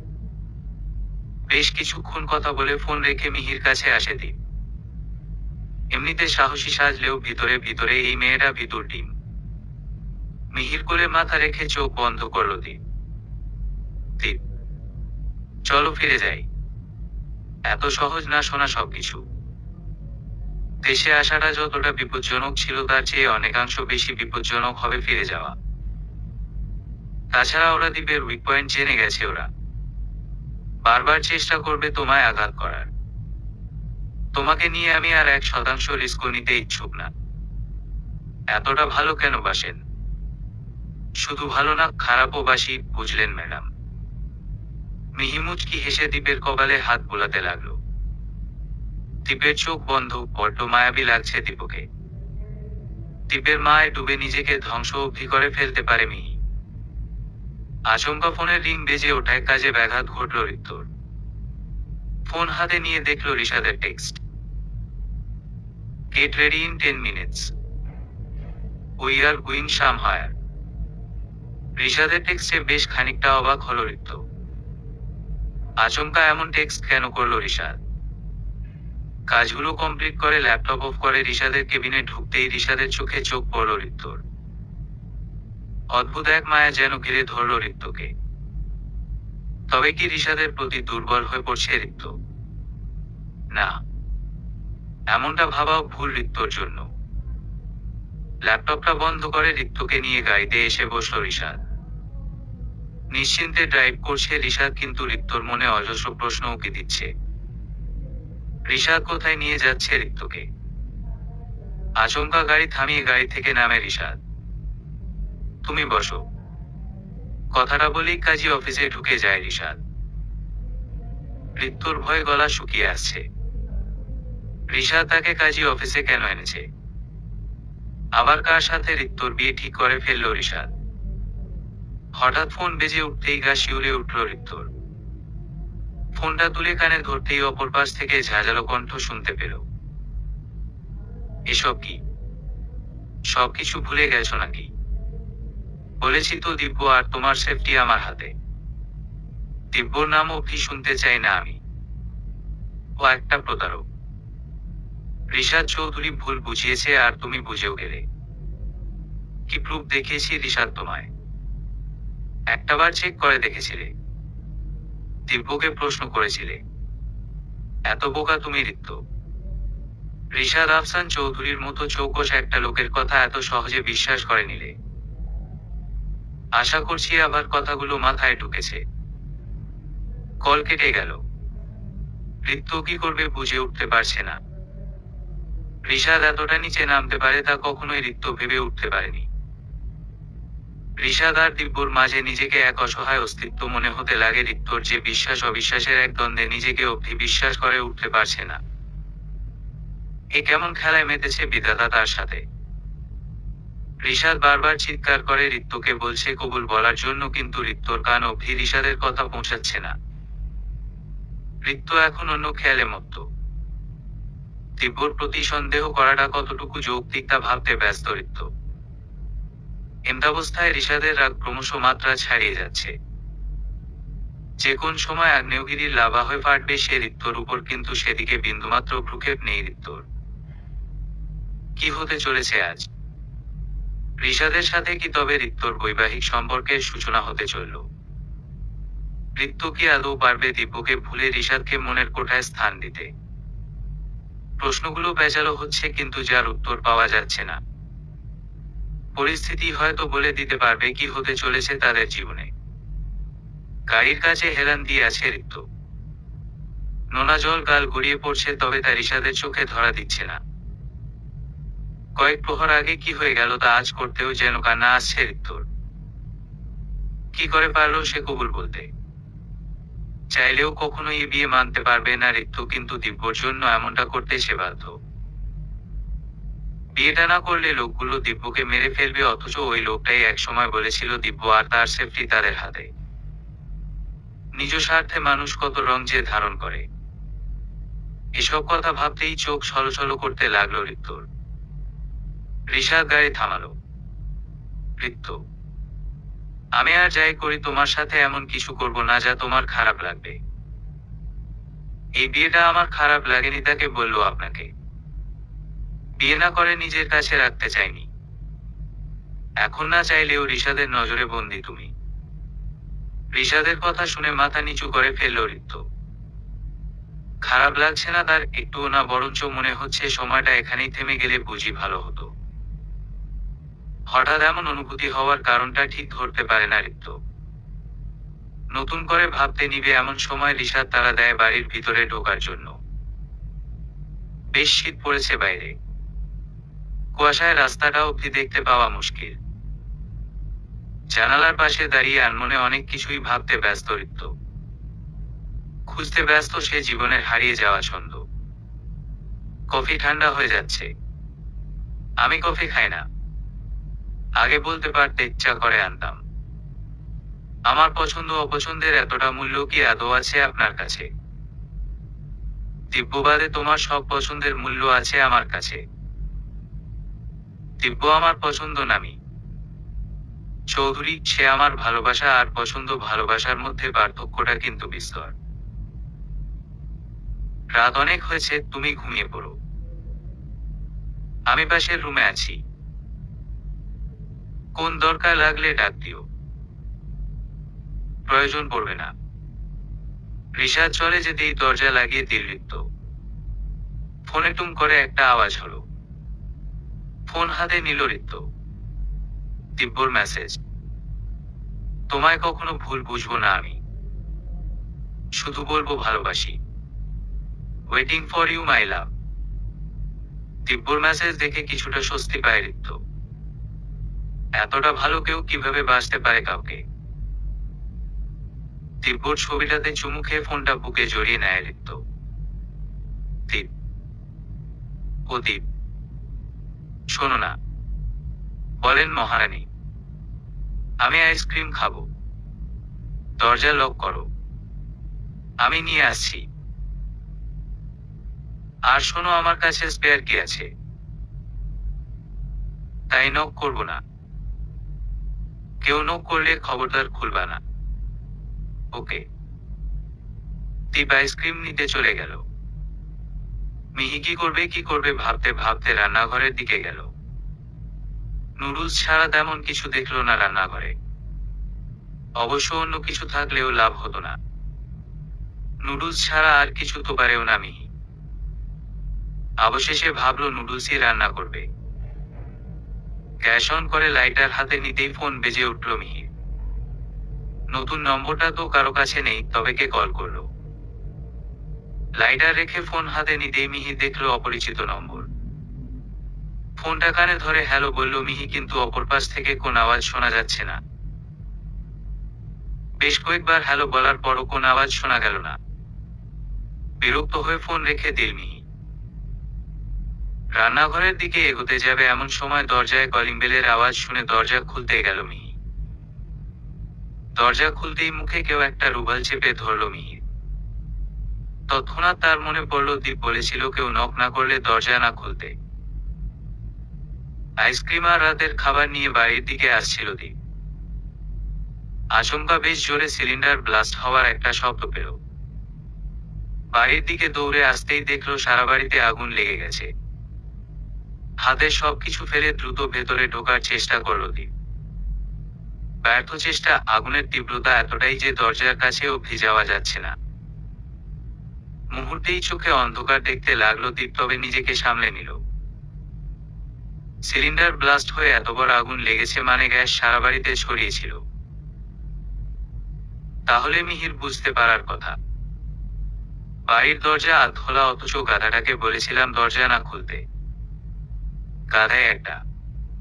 আবার কোথায় নিয়ে গেল? রিশাদ ওই করেছে এসব। ভেবেছিলাম তোর মুখোমুখি কোনোদিন হব না, কিন্তু তুই বাধ্য করলি। গেট রেডি রিশাদ আফসান চৌধুরী, তোর সাথে আবার দেখা হচ্ছে। রাগে চোখ দিয়ে আগুন ঝরছে দীপের। রিশাদ আফসান চৌধুরী। রিশাদের নাম ধরে কেউ চিৎকার করছে বাইরে। চিৎকার শুনে ঋত্যর ঘুম ভেঙে যায়। রিশাদ কি শুনতে পাচ্ছে না এসব? পেলে তো এতক্ষণে চেঁচামেচি বন্ধ হওয়ার কথা। চোখে মুখে পানি দিয়ে নিচে নামে ঋত্য। হলরুমে একটা লোক দাঁড়িয়ে চিৎকার করে যাচ্ছে। ঋত্য নামার পরপরই রিশাদ নিচে নামল। চোখ লাল হয়ে আছে রিশাদের, সম্ভবত সারা রাত ঘুমায়নি। মুখ থেকে কেমন একটা বিশ্রী গন্ধ বের হচ্ছে। রিশাদ মদ খেয়েছে। বিষয়গুলো ব্যাজ লেগে যাচ্ছে ঋত্যর মাথায়। দীপ, তুই এখানে কি করছিস? মিহি কোথায়? দেখ দীপ, মিহি চলে যাওয়ার পর ওর সাথে আমি না দেখা করেছি না কথা বলেছি। আমি জানি না মিহি কোথায়। ও রিয়েলি? দেশে পা রাখতে না রাখতেই তোর লোক মিহিকে কিডন্যাপ করেছিল, এসব কি বুঝি না আমি? আমার লোক? দেখ দীপ, মিহির সাথে আমার কোন কানেকশন নাই। আর সবচেয়ে বড় কথা, আমি জানি মিহি তোকে ভালোবাসে, তবে আমাকে ধোঁকা না দিয়ে গেলেও পারতো। চাইলেই তোরা পারতি আমায় সব বলতে। আমার বেস্ট ফ্রেন্ড ছিলি, তোকে জানাতাম। তুই মেরে ফেলতি মিহিকে, যেমন ভাবে মিহির বাবাকে থ্রেট দিয়েছিলি। থ্রেট? মাহিন সাহেবকে আমি কোন থ্রেট দেইনি। ইভেন উনি তো তখন ফরেনে ছিলেন। মিথ্যা। অন্তত আমার সামনে এসব নাটক করতে আসবি না। আমি কেন নাটক করতে যাব? তাহলে আমাদের মধ্যে এসব মিসআন্ডারস্ট্যান্ডিং কে ক্রিয়েট করলো, আর মিহিকে কিডন্যাপ করলো। তুই শান্ত হ, আমি ফ্রেশ হয়ে আসছি। 1 মিনিট। যা, কিন্তু এসব যদি তোর নাটক হয় পস্তাবি তুই। দীপের কথা শুনে দীর্ঘশ্বাস ফেলে ভেতরে গেল ঋষাদ। ফ্রেশ হয়ে ঋত্যকে বলল 2 কাপ কফি আর নিজের জন্য চা আনতে। দীপ এখনো রাগান্বিত দৃষ্টিতে তাকিয়ে আছে ঋষাদের দিকে। লিসেন দীপ, আমি ঋত্যকে ভালোবাসি। মিহির প্রতি যা ছিল তা নিতান্তই আবেগ, তবে ও আমার খুব ভালো বন্ধু ছিল, যেমনটা তুই। আমি সত্যিই জানতাম না তোরা দেশে। আসছি কয়েকদিন আগে। আমি বাইরে ছিলাম। এসে দেখি বাড়িতে আগুন। এত এক্সপ্লেইন করার টাইম নেই। মিহিকে কেউ কিডন্যাপ করেছে। ওকে বাঁচাতে হবে। মিহির ফোন ট্র্যাক করছিলি? লাস্ট লোকেশন বাড়িতেই ছিল, আর একটা আননোন নম্বর থেকে কল এসেছিল। সেই আননোন নম্বর ট্রেস করছিস? প্রাইভেট নম্বর, সম্ভবত সিম ডিজেবল করে দিয়েছে। কোন তথ্য পাইনি ওই নম্বর থেকে? সিফাত কোথায়? ওকে দায়িত্ব দিয়েছি মিহিকে খোঁজার। আচ্ছা, একটা কথা, মাহিন সাহেব কি নিজে বলেছিল যে আমি তাকে থ্রেট দিয়েছি? না, একটা লেটার পাঠিয়েছিলেন যে তুই ওনাকে মারতে চাস। একটা ছবি ছিল তার সাথে যেখানে তুই ওনার দিকে রিভলভার ধরেছিলি। আমি রিভলভার? ওয়েট, রিভলভার ধরেছিলাম, কিন্তু সেটা মাহিন সাহেবের দিকে না। আমি টার্গেট প্র্যাকটিস করছিলাম। উনি সামনে চলে আসেন। এই মোমেন্টটাকেই কেউ ক্লিক করেছে আমায় ভুল প্রমাণ করার জন্য। তুই সত্যি বলছিস? বিশ্বাস করতে পারিস? বেঈমান কখনোই ছিলাম না। ঋত্যর আসার শব্দে চুপ হয়ে যায় ঋষাদ। কফি রেখে ঋত্য রুমে যেতে নিতেই ফোনে মেসেজ আসে। মেসেজ দেখা মাত্র ঋত্যর মুখ বিবর্ণ হয়ে যায়।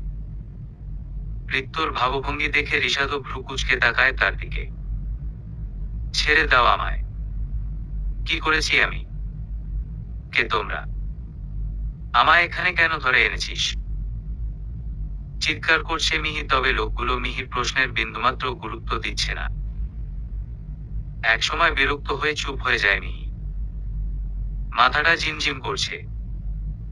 হাত পা দড়ি দিয়ে বাঁধা। সামনে এই লোকগুলো, পালানোর কোন রাস্তা খুঁজে পাচ্ছে না মিহি। দীপ্ত এতক্ষণে বাসায় চলে এসেছে। ও কি খুঁজছে আমায়?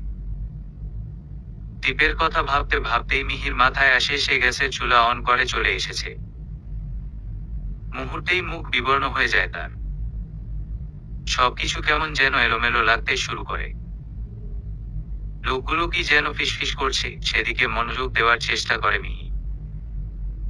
বসের মাথায় যে কি চলছে? মেয়েটাকে আবার ধরে আনালো, তাও পাহারার দায়িত্ব আমাদের। এবার যদি দীপ আসে, আমরা শেষ ভাই। ওসব কথা মুখেও আনিস না। বস যে কাজ দিয়েছে চুপচাপ সেটা কর। নিজের জান প্রিয় রে ভাই। আমি চা আনতে যাচ্ছি। তোরা মেয়েটার উপর নজর রাখো। আচ্ছা যা। লোকগুলোর কথায় মিহি বুঝলো এরা দীপ আসার জন্য ভয় পেয়ে আছে। মিহির মনও বলছে দীপ আসবেই। চোখ বন্ধ করতেই দীপের রাগী চেহারাটা ভেসে উঠছে। ওর যা প্রখর বুদ্ধি! নির্ঘাত এতক্ষণে বুঝে গেছে যে আমাকে তুলে আনা হয়েছে। ছেলেটা এখন বলতেছে হয়তো গাদা। তোকে কতবার বলছিলাম দরজা খুলবি না। গাধায় একটা মানুষ আর হইলি না। কথাগুলো ভাবতেই মুচকি হেসে ওঠে মিহি। Rishad sir, I am sorry. আমার কাছে আর কোনো ওয়ে ছিল না। ওরা দিব্যকে মেরে ফেলত। ঋত্য কাঁদতে কাঁদতে কথাগুলো বলে ওঠে। ঋষাদ ভেবেছিল দিব্যর ওই ফেক ভিডিও ক্লিপ দেখানোর পর হয়তো ঋত্য দিব্যর মায়া ছেড়ে দিবে, কিন্তু ওই লোকটা ফেক ভিডিওর ব্যাপারটাও ঋত্যকে জানিয়ে এমন একটা চাল ছেড়ে দিল। মাথায় হাত দিয়ে বসে আছে ঋষাদ, দৃষ্টিটা ভাবলেশহীন। দিব্য চুপ, তবে তার দৃষ্টি বলছে সে যেন পারলে এখনই ঋত্যকে মেরে ফেলত। ঋষাদ স্বাভাবিক হয়ে বসল। আচ্ছা ঋত্য, ওরা যে মিহিকে কিডন্যাপ করেছে এ নিয়ে কিছু বলেছে তোমায়? না স্যার। শুরু থেকে বলো কি হয়েছে। স্যার, আমি আর দিব্য পালিয়েছিলাম। ওটা ওই লোকের প্ল্যান ছিল যাতে আমাকে এই বাড়িতে আনতে পারে। ও বলেছিল আমাকে আপনার থেকে ছাড়িয়ে দিব্যর সাথে দূরে কোথাও পাঠিয়ে দিবে। আপনি যেদিন আমার বিয়ে ঠিক করলেন আমি বিয়ে ভেঙে দিই, এটা ওর প্ল্যান। কাজী অফিসে ওরা আমাকে থ্রেট করে আপনাকে বিয়ে করতে। দিব্যকে আমি খুব ভালোবাসি স্যার, ওর কিছু হয়ে গেলে আমি নিজেকে কোনোদিন ক্ষমা করতে পারবো না, কোনোদিন না। ঋত্য স্টপ, কান্না থামাও। না দিব্যর কিছু হবে আর না মিহির। কিছুক্ষণের জন্য পরিস্থিতিটা বেশ নীরব হয়ে যায়। ঋষাদ বেশ কিছুক্ষণ ধরে কিছু একটা ভাবতে থাকে। অতঃপর আচমকাই উঠে দাঁড়িয়ে দীপের সামনে দাঁড়ায়। মাহিন সাহেবের সাথে তোদের লাস্ট কথা হয় কবে? লেটারটা দেওয়ার আগের দিন। তখন সব স্বাভাবিক ছিল। লেটার পাওয়ার পর আমরা আর ওনাকে খুঁজে পাইনি। উনি আমাকে বলেছিলেন মিহিকে নিয়ে দেশ থেকে চলে যেতে। মিহিরও সেটাই ইচ্ছা ছিল। হঠাৎ দেশে আসলি কেন? কয়েকদিন ধরেই মিহি তোর কাছে ক্ষমা চাইতে চাচ্ছিল। ও যে এভাবে হুট করে চলে আসবে বুঝিনি। কিডন্যাপারদের থেকে ওকে ছাড়িয়ে সেফ হাউজে নিয়ে গেছিলাম। থামক কিডন্যাপার। আগেও মিহি কিডন্যাপ হয়েছিল। ওই লোকগুলোর সবাইকে মেরে ফেলেছিস নাকি কেউ বেঁচে আছে? ওদের সবাই শেষ, তবে ওদের ফোন ওয়ালেট সিফাতের কাছে আছে। আমি আনাচ্ছি, ওয়েট। কফিটা খেয়ে নে আর শান্ত হ। সিফাতকে কল করে কফিতে চুমুক দেয় দি। কফির বিন্দুমাত্র স্বাদটুকু পাচ্ছে না সে। শীতের হিমশীতল বাতাস বইছে, অথচ মিহির উদ্বিগ্নতায় ঘামছে সে। সবকিছু যেন বিপরীতমুখী হচ্ছে তার কাছে। মিহির এই বাচ্চামগুলোর জন্য বরাবরই রেগে যায় দীপ, তাও শুধরায় না মেয়েটা। কফির মগটা হাতে দীপের, কিন্তু কফিটুকু আর খেতে পারল না। সিফাত আসতেই মগটা রেখে তীক্ষ্ণ দৃষ্টিতে পর্যবেক্ষণ করতে লাগলো কিডন্যাপারদের ওয়ালেট আর ফোন। তেমন কোন তথ্য না, মেয়ে মেজাজ খারাপ হয়ে গেল দীপের। সেই একই রকম প্রাইভেট নম্বর থেকে কল, যেমনটা মিহি আর ঋত্যর ফোনেও এসেছিল। রাগে হাতে থাকা ফোনটা ফ্লোরে ছুঁড়ে মারে দীপ। সাথে সাথে সেটা কয়েক টুকরো হয়ে যায়। ঋষাদ কি করবে বুঝে উঠতে পারছে না। হঠাৎ মাহিন সাহেবের কথাটা মাথায় আসে তার। দীপ, মাহিন সাহেব এখন কোথায় তোরা জানিস না? আমরা তো এটাও জানতাম না যে উনি বেঁচে আছেন কিনা। এতদিন পর হঠাৎ মিহির অনুতাপ, মাহিন সাহেবের উধাও হওয়া, দেশে আসতেই মিহির কিডন্যাপ, আর একবার কিডন্যাপ হওয়ার পরও মিহির আবার বোকামি করা। তুই কি মিন করছিস ঋষাদ? তুই যেটা ভাবছিস আমি সেটাই মিন করছি। মিহি ইচ্ছা করে, কিন্তু কেন? ও কেন এসব করতে যাবে সেটা মিহি অবধি পৌঁছালেই জানা যাবে। মিহি অবধি পৌঁছাবো কি করে? মাহিন সাহেবের একটা পুরনো বাংলো ছিল না? এখনো আছে হয়তো। ওখানেই চল, কিছু না কিছু তো নিশ্চয়ই জানা যাবে। ইট দিয়ে বাঁধানো একটা দোতলা বাড়ি, বহু পুরনো। আশেপাশে গাছ দিয়ে ঢেকে গেছে চারপাশ। এক প্রকার পরিত্যক্ত আর জঙ্গলবাড়ি মনে হচ্ছে বাড়িটাকে। অর্ধশতভাগ নিশ্চিত হওয়া যায় যে এখানে সাপ বিচ্ছুদের আড্ডা রয়েছে। বেশ সাবধানতার সহিত ধীর পায়ে বাড়িটার দিকে অগ্রসর হয় দীপ আর ঋষাদ। আশপাশটা সবসময় নজরে রাখছে। বিপদ যে কোনো দিক থেকে যে কোনো সময় আসতে পারে, তবে একটা বিষয় নিয়ে দীপের বেশ খটকা লাগছে। কয়েক বছরের ব্যবধানে বাড়িটা এমন পরিত্যক্ত কি করে হতে পারে? গাছপালা আগেও ছিল, তবে বাড়িটা তো এত পুরনো ছিল না। এখন দেখে মনে হচ্ছে বাড়িটা যেন শত বছর আগের। এসব কেউ ইচ্ছে করে করেনি তো। বাড়িটাকে পরিত্যক্ত বানিয়ে কোন ষড়যন্ত্র চলছে না তো ভিতরে? প্রশ্নগুলো খুব ভাবাচ্ছে দীপকে। ঋষাদ একমনে সামনে এগুচ্ছে। আচমকা কারো পায়ের শব্দ পেয়ে থেমে গেল দীপ আর ঋষাদ। পায়ের শব্দ গভীর হচ্ছে, কিন্তু এই ঘন গাছপালার মাঝে কাউকে ঠিকমতো দেখাও যাচ্ছে না। হঠাৎ দীপের চোখে পড়ল দূরে একটা লোক ফোনে কথা বলতে বলতে চা খাচ্ছে আর এদিকেই আসছে। ঝোপের আড়ালে লুকিয়ে পড়ল দীপ আর ঋষাদ। এই গভীর জঙ্গলে এই লোক কি করছে? ঋষাদকে চুপ করিয়ে সামনে দেখতে ইশারা করল দীপ। কথা শেষ করে লোকটা বাড়ির দিকে যেতে লাগলো। ঋষাদ আর দীপ তার পিছু পিছু যেতে লাগলো।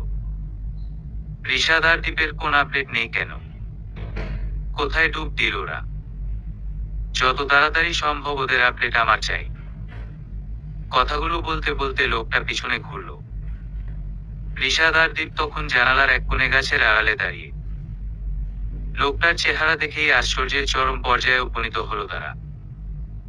কাজটা আপনি ঠিক করছেন না মাহিন সাহেব, চিৎকার করে উঠল ঋষাদ।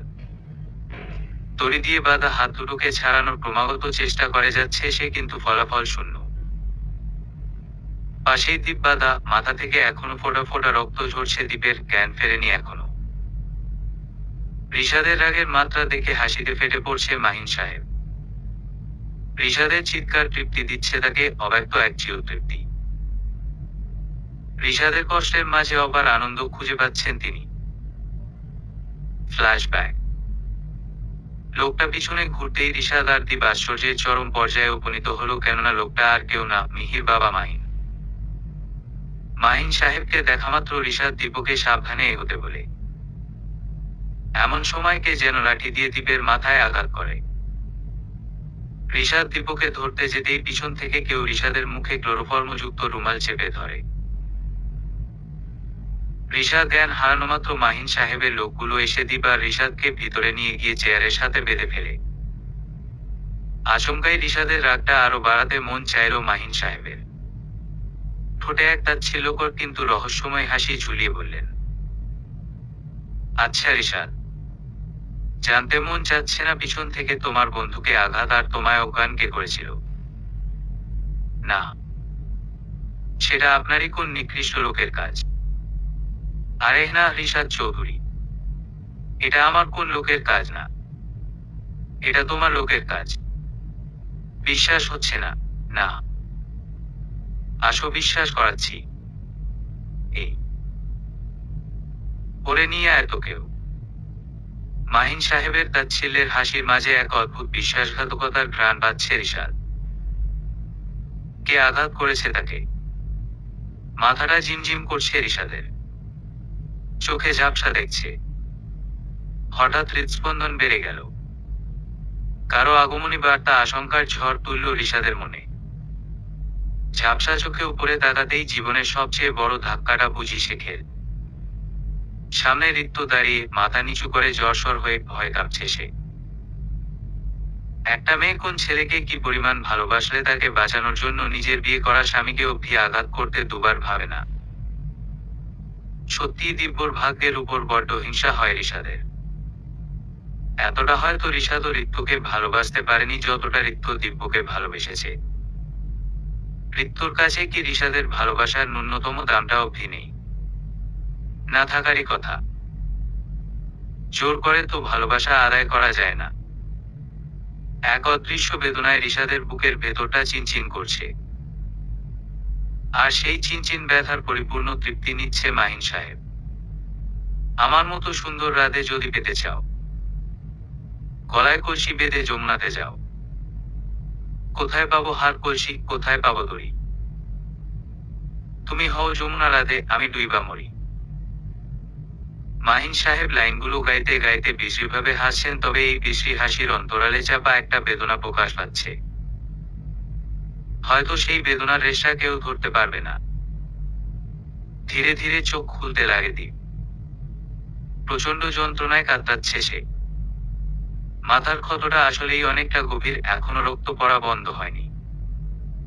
চোখ খুলতেই ঝাপসা চোখে সামনে মাহিন সাহেবকে দেখতেই রাগে কপালের রগ ফুটে উঠল দীপের। দীপের জ্ঞান ফেরা দেখে মাহিন সাহেব আবারও অট্টহাসিতে ফেটে পড়লেন, যেন দীপের জ্ঞান ফেরার অপেক্ষাতেই তিনি ছিলেন।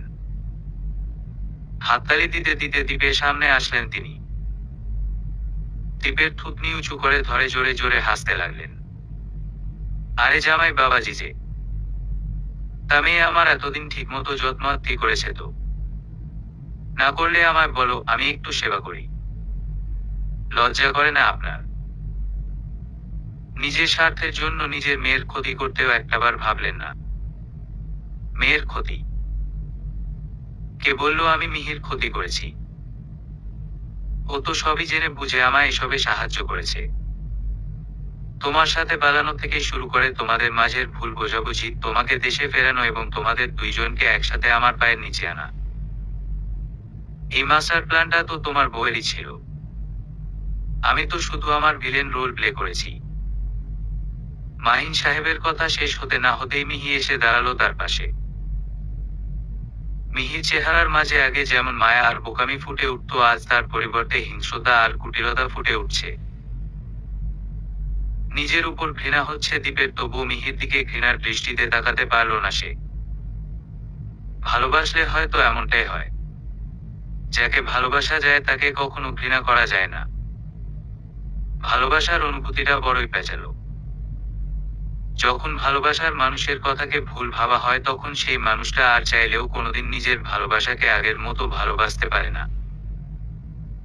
সেদিন যদি দীপ মিহিকে ভুল বুঝে রিশাদের সাথে থাকতো, হয়তো ভালোবাসার নামে আজ এত বড় বিশ্বাসঘাতকতা সহ্য করতে হতো না।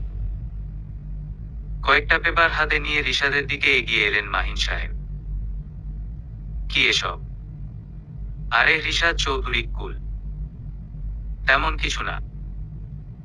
আপনার আন্ডারওয়ার্ল্ডে যে পজিশন ছিল তার পাওয়ার অফ অ্যাটর্নিটা আমার চাই, যেটা একসময় দীপের ছিল। দুজনেই চটপট সাইন করে দিন তো। আন্ডারওয়ার্ল্ড থেকে আমি বেরিয়ে এসেছি অনেক আগেই। যা অপরাধ করেছি একসময় তার সবটুকু শুধরাতে না পারলেও চেষ্টা করে যাচ্ছি। আমার নাম ব্যবহার করে আবার কেউ খারাপ কাজে দাম্ভিক্য দেখিয়ে বেড়াবে, এটা রিশাদ আফসান চৌধুরী বেঁচে থাকতে কখনোই সম্ভব না। সাইন করবি কি না বল? না মানে না। মাহিন সাহেবের রিক্তর কপালে রিভলভার তাক করল। মুহূর্তের আগে চোখ লাল হয়ে গেল রিশাদের। দড়ি খোলার চেষ্টায় হাত পা ছুটতে লাগলো সে। রিশাদের এমন উদ্গ্রীব হওয়াটা যেন আরো আনন্দ দিতে লাগলো মাহিন সাহেবকে। রিক্ত চোখ বন্ধ করে আছে, কোন কথা নেই তার মুখে, একেবারে নিস্তব্ধ যাকে বলে। চোখটাও যেন শূন্যতায় ভরা, বাঁচার আকুতিটা অবধি প্রকাশ পাচ্ছে না। সত্যি রিশাদের এখন মনে হচ্ছে রিক্তর মাঝে ডুবে মরতে। এ কেমন মায় জড়িয়েছে সে, যেখানে তার একতরফা ভালোবাসার কষ্টের চেয়ে মৃত্যু সুখকর মনে হচ্ছে। বেশ শান্ত ভঙ্গিতে রিশাদ বলল, হাত খুলে দিতে, সে সাইন করবে। দীপ নিশ্চুপ, সে কিছুই বলছে না। সবচেয়ে বড় ধাক্কাটা তো সেই খেয়েছে। মিহি নামক মেয়েটাকে নিজের জীবনের চেয়েও অনেকটা বেশি ভালোবেসেছিল সে, অথচ আজ তার এই প্রতিদান পেল। রিশাদ সাইন করতেই দীপ সাইন করে দিল পেপারটাতে। মাহিন সাহেবের লোকগুলো দিব্যর লাশটা ফেলে দিয়ে গেল। ছেলেটাকে মেরাই ফেলেছে তারা, কোন প্রমাণ রাখতে চায়নি হয়তো। রিশাদ রিক্তর কাছে দাঁড়ায়, কিন্তু রিক্ত দৌড়ে দিব্যর লাশের পাশে বসে। দিব্যর রক্তাক্ত লাশটাকে জড়িয়ে ধরে। বাঁধানা আহাজারিতে ফেটে পড়ে সে। দিব্যর রক্তাক্ত মুখে ওনা দিয়ে ক্ষত মুছে দেওয়ার ব্যর্থ চেষ্টা করে। চিৎকার করে কাঁদছে রিক্ত। দূরে দাঁড়িয়ে রিক্তর কান্না দেখছে রিশাদ। সত্যিই কি কাউকে এতটা ভালোবাসা যায়? এতটা ভালোবাসার 1% যদি রিক্ত রিশাদকে করুণা ভেবেই দান করে, তাতেও রিশাদ আমৃত্যু কৃতজ্ঞ থাকবে তার কাছে, কিন্তু রিক্ত কি আদৌ দিবে সেই 1%? দিব্যর লাশটা দাফনের পর থেকে রিক্ত যেন বাকশক্তি হারিয়ে ফেলেছে। কাঁদছেও না আর। রিশাদ রিক্তর পাশেও ভিজেতে পারছে না।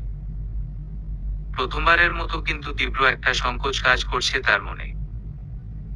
এই মুহূর্তে রিক্তর পাশে গিয়েও বা কি বলবে রিশাদ? দিব্যর মৃত্যুর জন্য তো রিশাদই দায়ী। বাড়ি থেকে বেরিয়ে আসে রিশাদ। সিগারেটটা জ্বালিয়ে হাতে ধরে, দীপ ঠোঁটে লাগাতে আর মন চায় না। ঠোঁটার উপর সিগারেটের নয়, অন্য কারো অধিকার আর আজীবন তারই অধিকার থাকবে। জীবনে সে থাকুক বা না থাকুক, অধিকারটা তারই থাকবে। মাথাটা কয়েকদিন ধরেই হঠাৎ হঠাৎ চক্কর দিয়ে উঠছে মিহির। এতদিন গুরুত্ব দেয়নি, কিন্তু এখন সমস্যাটা জটিল মনে হচ্ছে। খাওয়ার রুচিটাও চলে গেছে, খাবার দেখলেই বমি বমি লাগে। বাবাকে আপাতত বিষয়গুলো জানায়নি সে, আর মা তো নেই যে মাকে জানাবে। অবশেষে ঠিক করলো একাই যাবে ডাক্তারের কাছে। রেডি হয়ে ডাক্তারের কাছে যাওয়ার জন্য বাড়ি থেকে বের হলো মিহি। ব্যস্ত রাস্তা, গাড়ির কোলাহলে অস্থির লাগছে মিহির। হঠাৎ মাথাটা আবার ঘুরে উঠল, আশেপাশের সবকিছু ঝাপসা দেখতে লাগলো। ধীরে ধীরে চোখ বন্ধ হয়ে আসতে লাগলো তার। জ্ঞান হারানোর আগে শেষবারের মতো উপলব্ধি করতে পারলো কারো কোলে সে মাথা রেখেছে। কনগ্রেটস, আপনি বাবা হতে চলেছেন। মা মানে? আপনার ওয়াইফ প্রেগন্যান্ট। মাথা ঘুরে ওঠে দীপের। মুখে এক ধরনের আনন্দের ঝলক দেখা যাচ্ছে। বাবা হওয়ার আনন্দে মিহির সমস্ত প্রতারণাকে যেন ভুলেই গেছে দীপ। কেবিনের বাইরে থেকে তাকিয়ে আছে মিহির মুখের দিকে। ঘুমন্ত নিষ্পাপ চেহারাটা দেখে ভেতরটা কেঁপে ওঠে দীপের। এতটা মায়া জড়িয়ে থাকে মুখটায়, অথচ এই মেয়েটাই ভালোবাসার নামে এত বড় একটা প্রতারণা করেছে তার সাথে। মুহূর্তেই মস্তিষ্ক নানা কুমন্ত্রণা দিতে থাকে দীপকে। বারবার বলতে থাকে মিহি প্রেগন্যান্ট, সেটা তো ও কয়েকদিন অবধিও বলেনি, আর যা হয়েছিল সেদিন তারপর মিহি একবারও যোগাযোগ অবধি করেনি দীপের সাথে।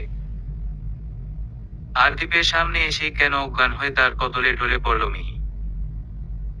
এটা নতুন কোন ষড়যন্ত্র নয় তো মিহির? দীপের জীবনে ফিরে ওকে নতুন করে কষ্ট দেওয়ার কথাগুলো ভেবেই চোখ রাগে লাল হয়ে ওঠে দীপের। হসপিটালের বিল পে করে বেরিয়ে যায় সেখান থেকে।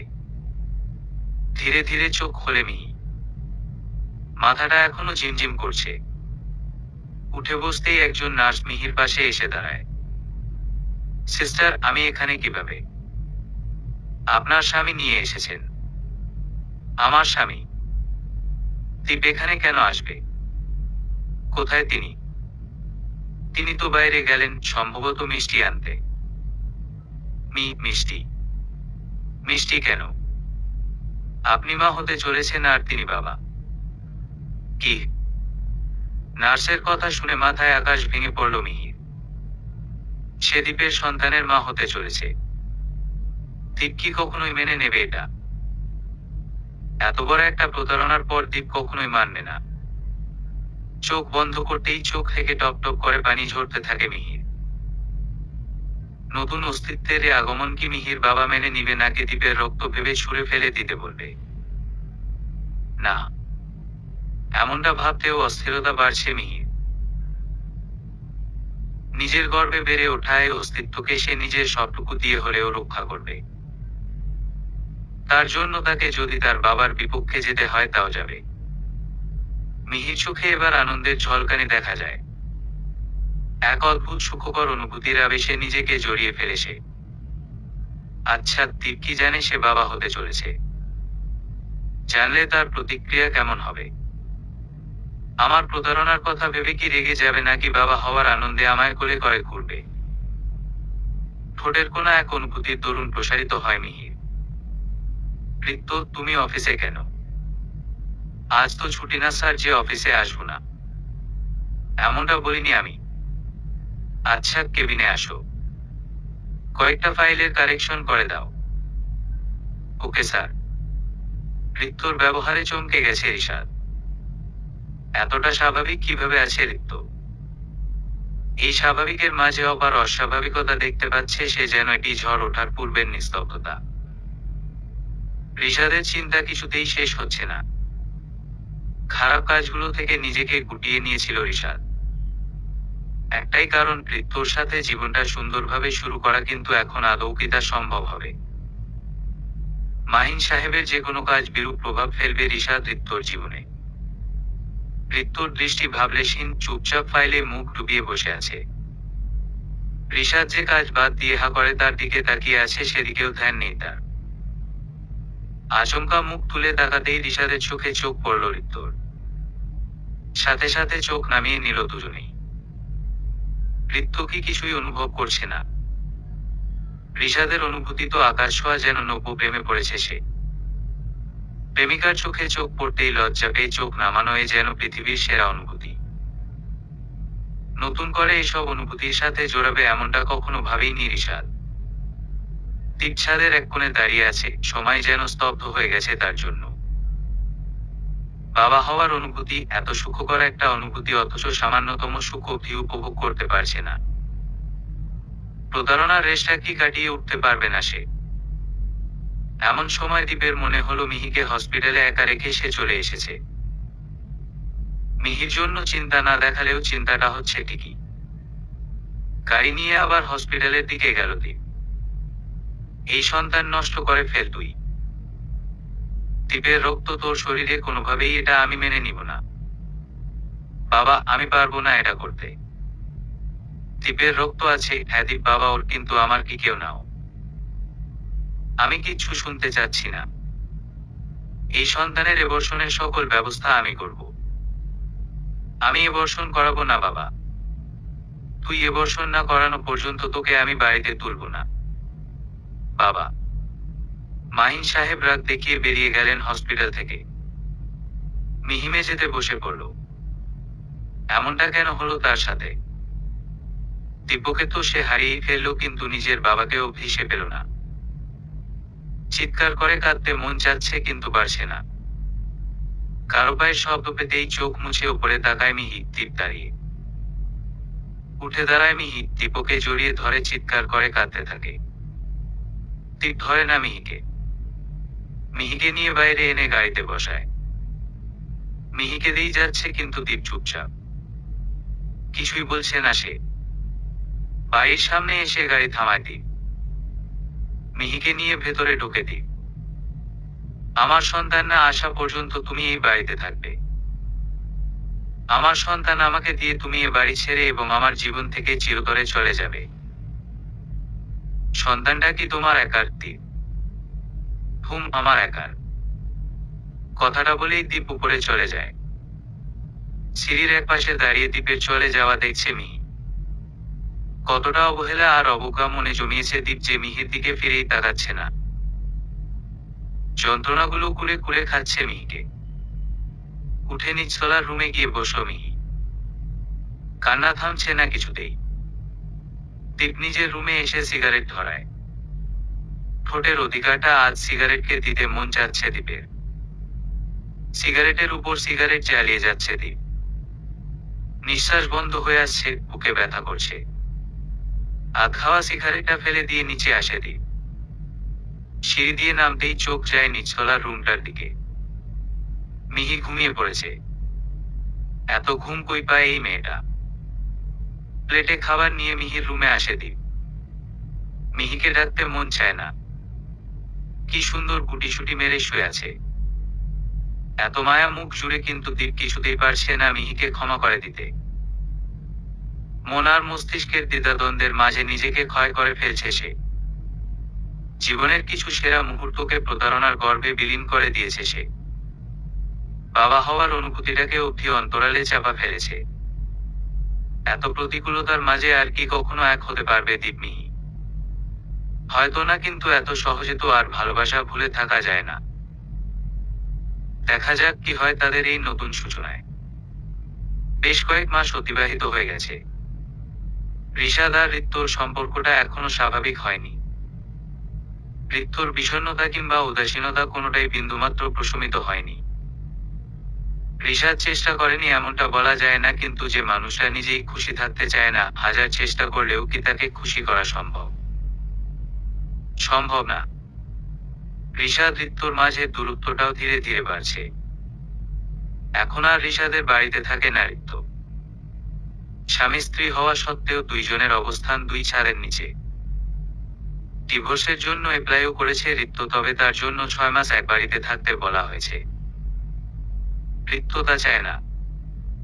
তাই কাগজপত্রহীন অঘোষিত একটা বিচ্ছেদকে জুড়ে দিয়েছে ঋষাদ আর তার সম্পর্কের মাঝে। অবশ্য ঋষাদ চাইলেই পারত ঋত্যকে ফিরিয়ে এনে নিজের কাছে রাখতে, কিন্তু জোর করতে চায়নি সে। সকাল থেকে শরীরটা ঠিক নেই রিশাদের, আর আজকাল বাড়িতেও সে কাউকে থাকতে দেয় না, দারোয়ানকে অবধি না। যা দরকার হয় নিজেই আনে, নিজেই রান্না করে খায়, নিজেই ড্রাইভ করে অফিসে যায়। তাই হঠাৎ শরীর খারাপ হওয়ায় কাউকে যে ডাকবে সেরকম কোন রাস্তা খুঁজে পাচ্ছে না। অনেক কষ্টে উঠে দাঁড়াতেই মাথাটা ঘুরে উঠল, আবার বসে পড়তে হলো তাকে। বিছানার এক কোণে পড়ে থাকা ফোনটাকে অনেক চেষ্টার পর হাতের নাগালে পেল, কিন্তু ফোন থেকে যে কাউকে কল করবে সেরকম অবস্থায় যেন সে নেই। ইমার্জেন্সিতে রিক্তর নম্বর সেভ করা ছিল, হয়তো সেখানেই কলটা গেল, কিন্তু কিছু বলতে পারল না রিশাদ। তার আগেই চোখ বন্ধ হয়ে আসলো। সকালবেলা ফোনের রিংটোনটা বেশ বিরক্তিকর রিক্তর জন্য।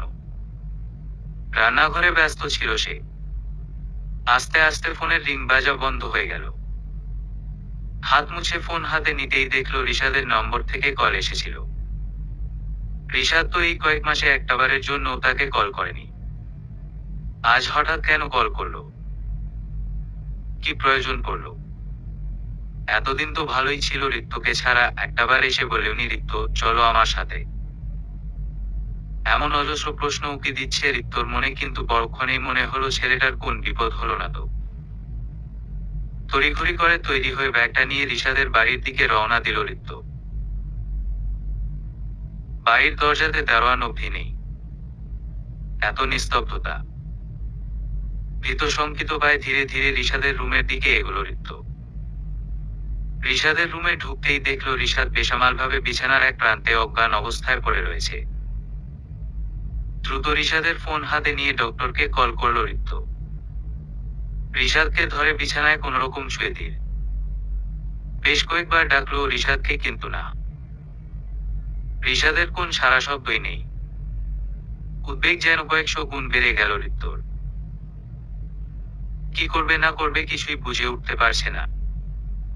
ডক্টর সাহেব এলেন কিছুক্ষণের মধ্যেই। পাশের কোন একটা ক্লিনিকে ছিলেন বলে আসতে দেরি হয়নি। রিশাদকে চেক আপ করে রিক্তর সামনে দাঁড়াতেই কপালে চিন্তার রেখা দেখা গেল তার। রিক্ত ছটফট করছে। সে বারবার তাড়া দিচ্ছে ডাক্তার সাহেবকে কি হয়েছে বলার জন্য। ডক্টর সাহেব, কি হয়েছে রিশাদের? প্লিজ বলুন আমাকে। দেখুন মিসেস রিক্ত, আপনার স্বামীর শরীরের অবস্থা খুবই খারাপ। তার প্রেশার খুবই লো, তার উপর তিনি কোন বিষয় নিয়ে সম্ভবত টেনশনে আছেন, যার কারণে অজ্ঞান হয়ে গেছেন।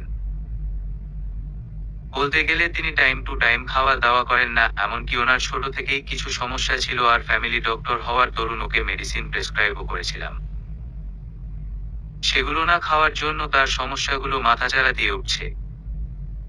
আপনার উচিত এখন রিশাদের প্রপার খেয়াল রাখা। আমি অবশ্য জানি আপনাদের বিচ্ছেদের কথা, কিন্তু ছেলেটা আপনাকে খুব ভালোবাসে, নয়তো আপনার চলে যাওয়ার পর নিজের এমন অবস্থা করতো না। মেডিসিন দিয়ে যাচ্ছি, খাওয়ায় দিয়ে উঠলে। আসি আজ। ধন্যবাদ ডাক্তার সাহেব। ডাক্তার চলে যেতেই রিশাদের পাশে বসে পড়ে রিক্ত। চোখ থেকে পানি পড়ছে।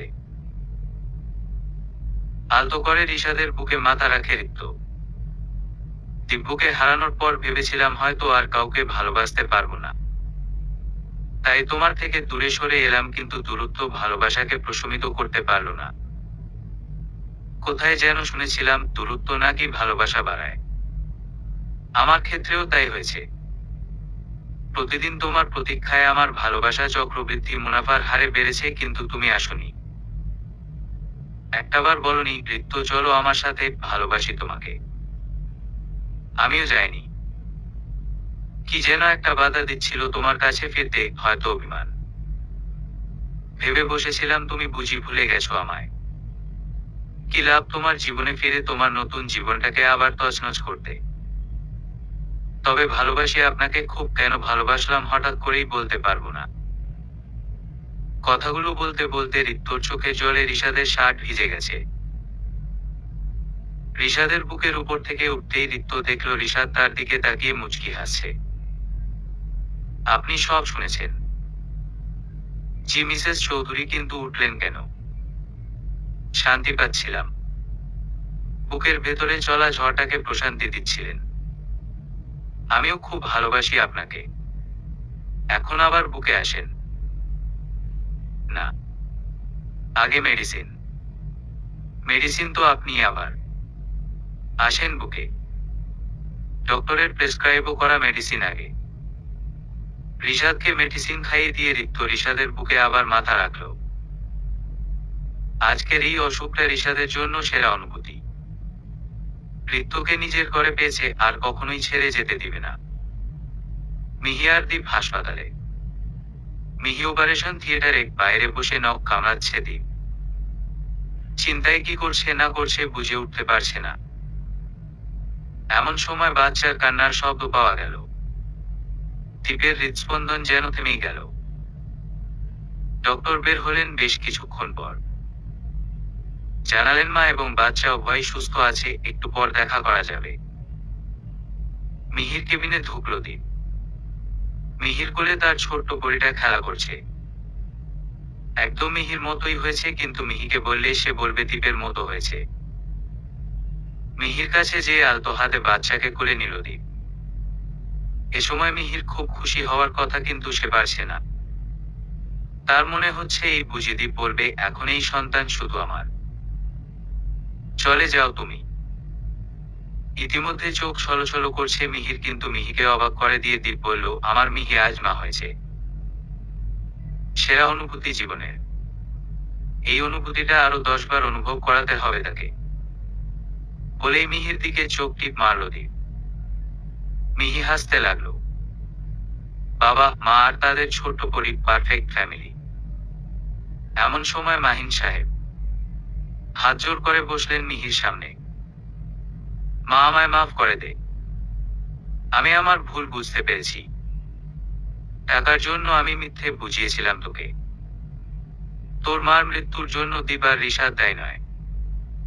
তোর মা অ্যাক্সিডেন্টে মারা যায়। এত বড় মিথ্যা। ছি বাবা। মাফ করে দে মা আমায়। মিহি, মাফ করে দাও ওনাকে। আমাদের সন্তানেরও অধিকার আছে তার নানু ভাইয়ের কোলে যাওয়ার। বাচ্চাকে মাহিন সাহেবের কোলে দিয়ে মিহিকে জড়িয়ে ধরল দীপ। আজীবন এভাবেই জড়িয়ে ধরে রাখতে চায় মিহিকে। সম্পর্কগুলো যেন এভাবেই পূর্ণতা পেতে থাকুক। ভালোবাসার মানুষগুলোর যেন কখনো বিচ্ছেদ না হয়। ভালো থাকুক ভালোবাসা। সমাপ্ত।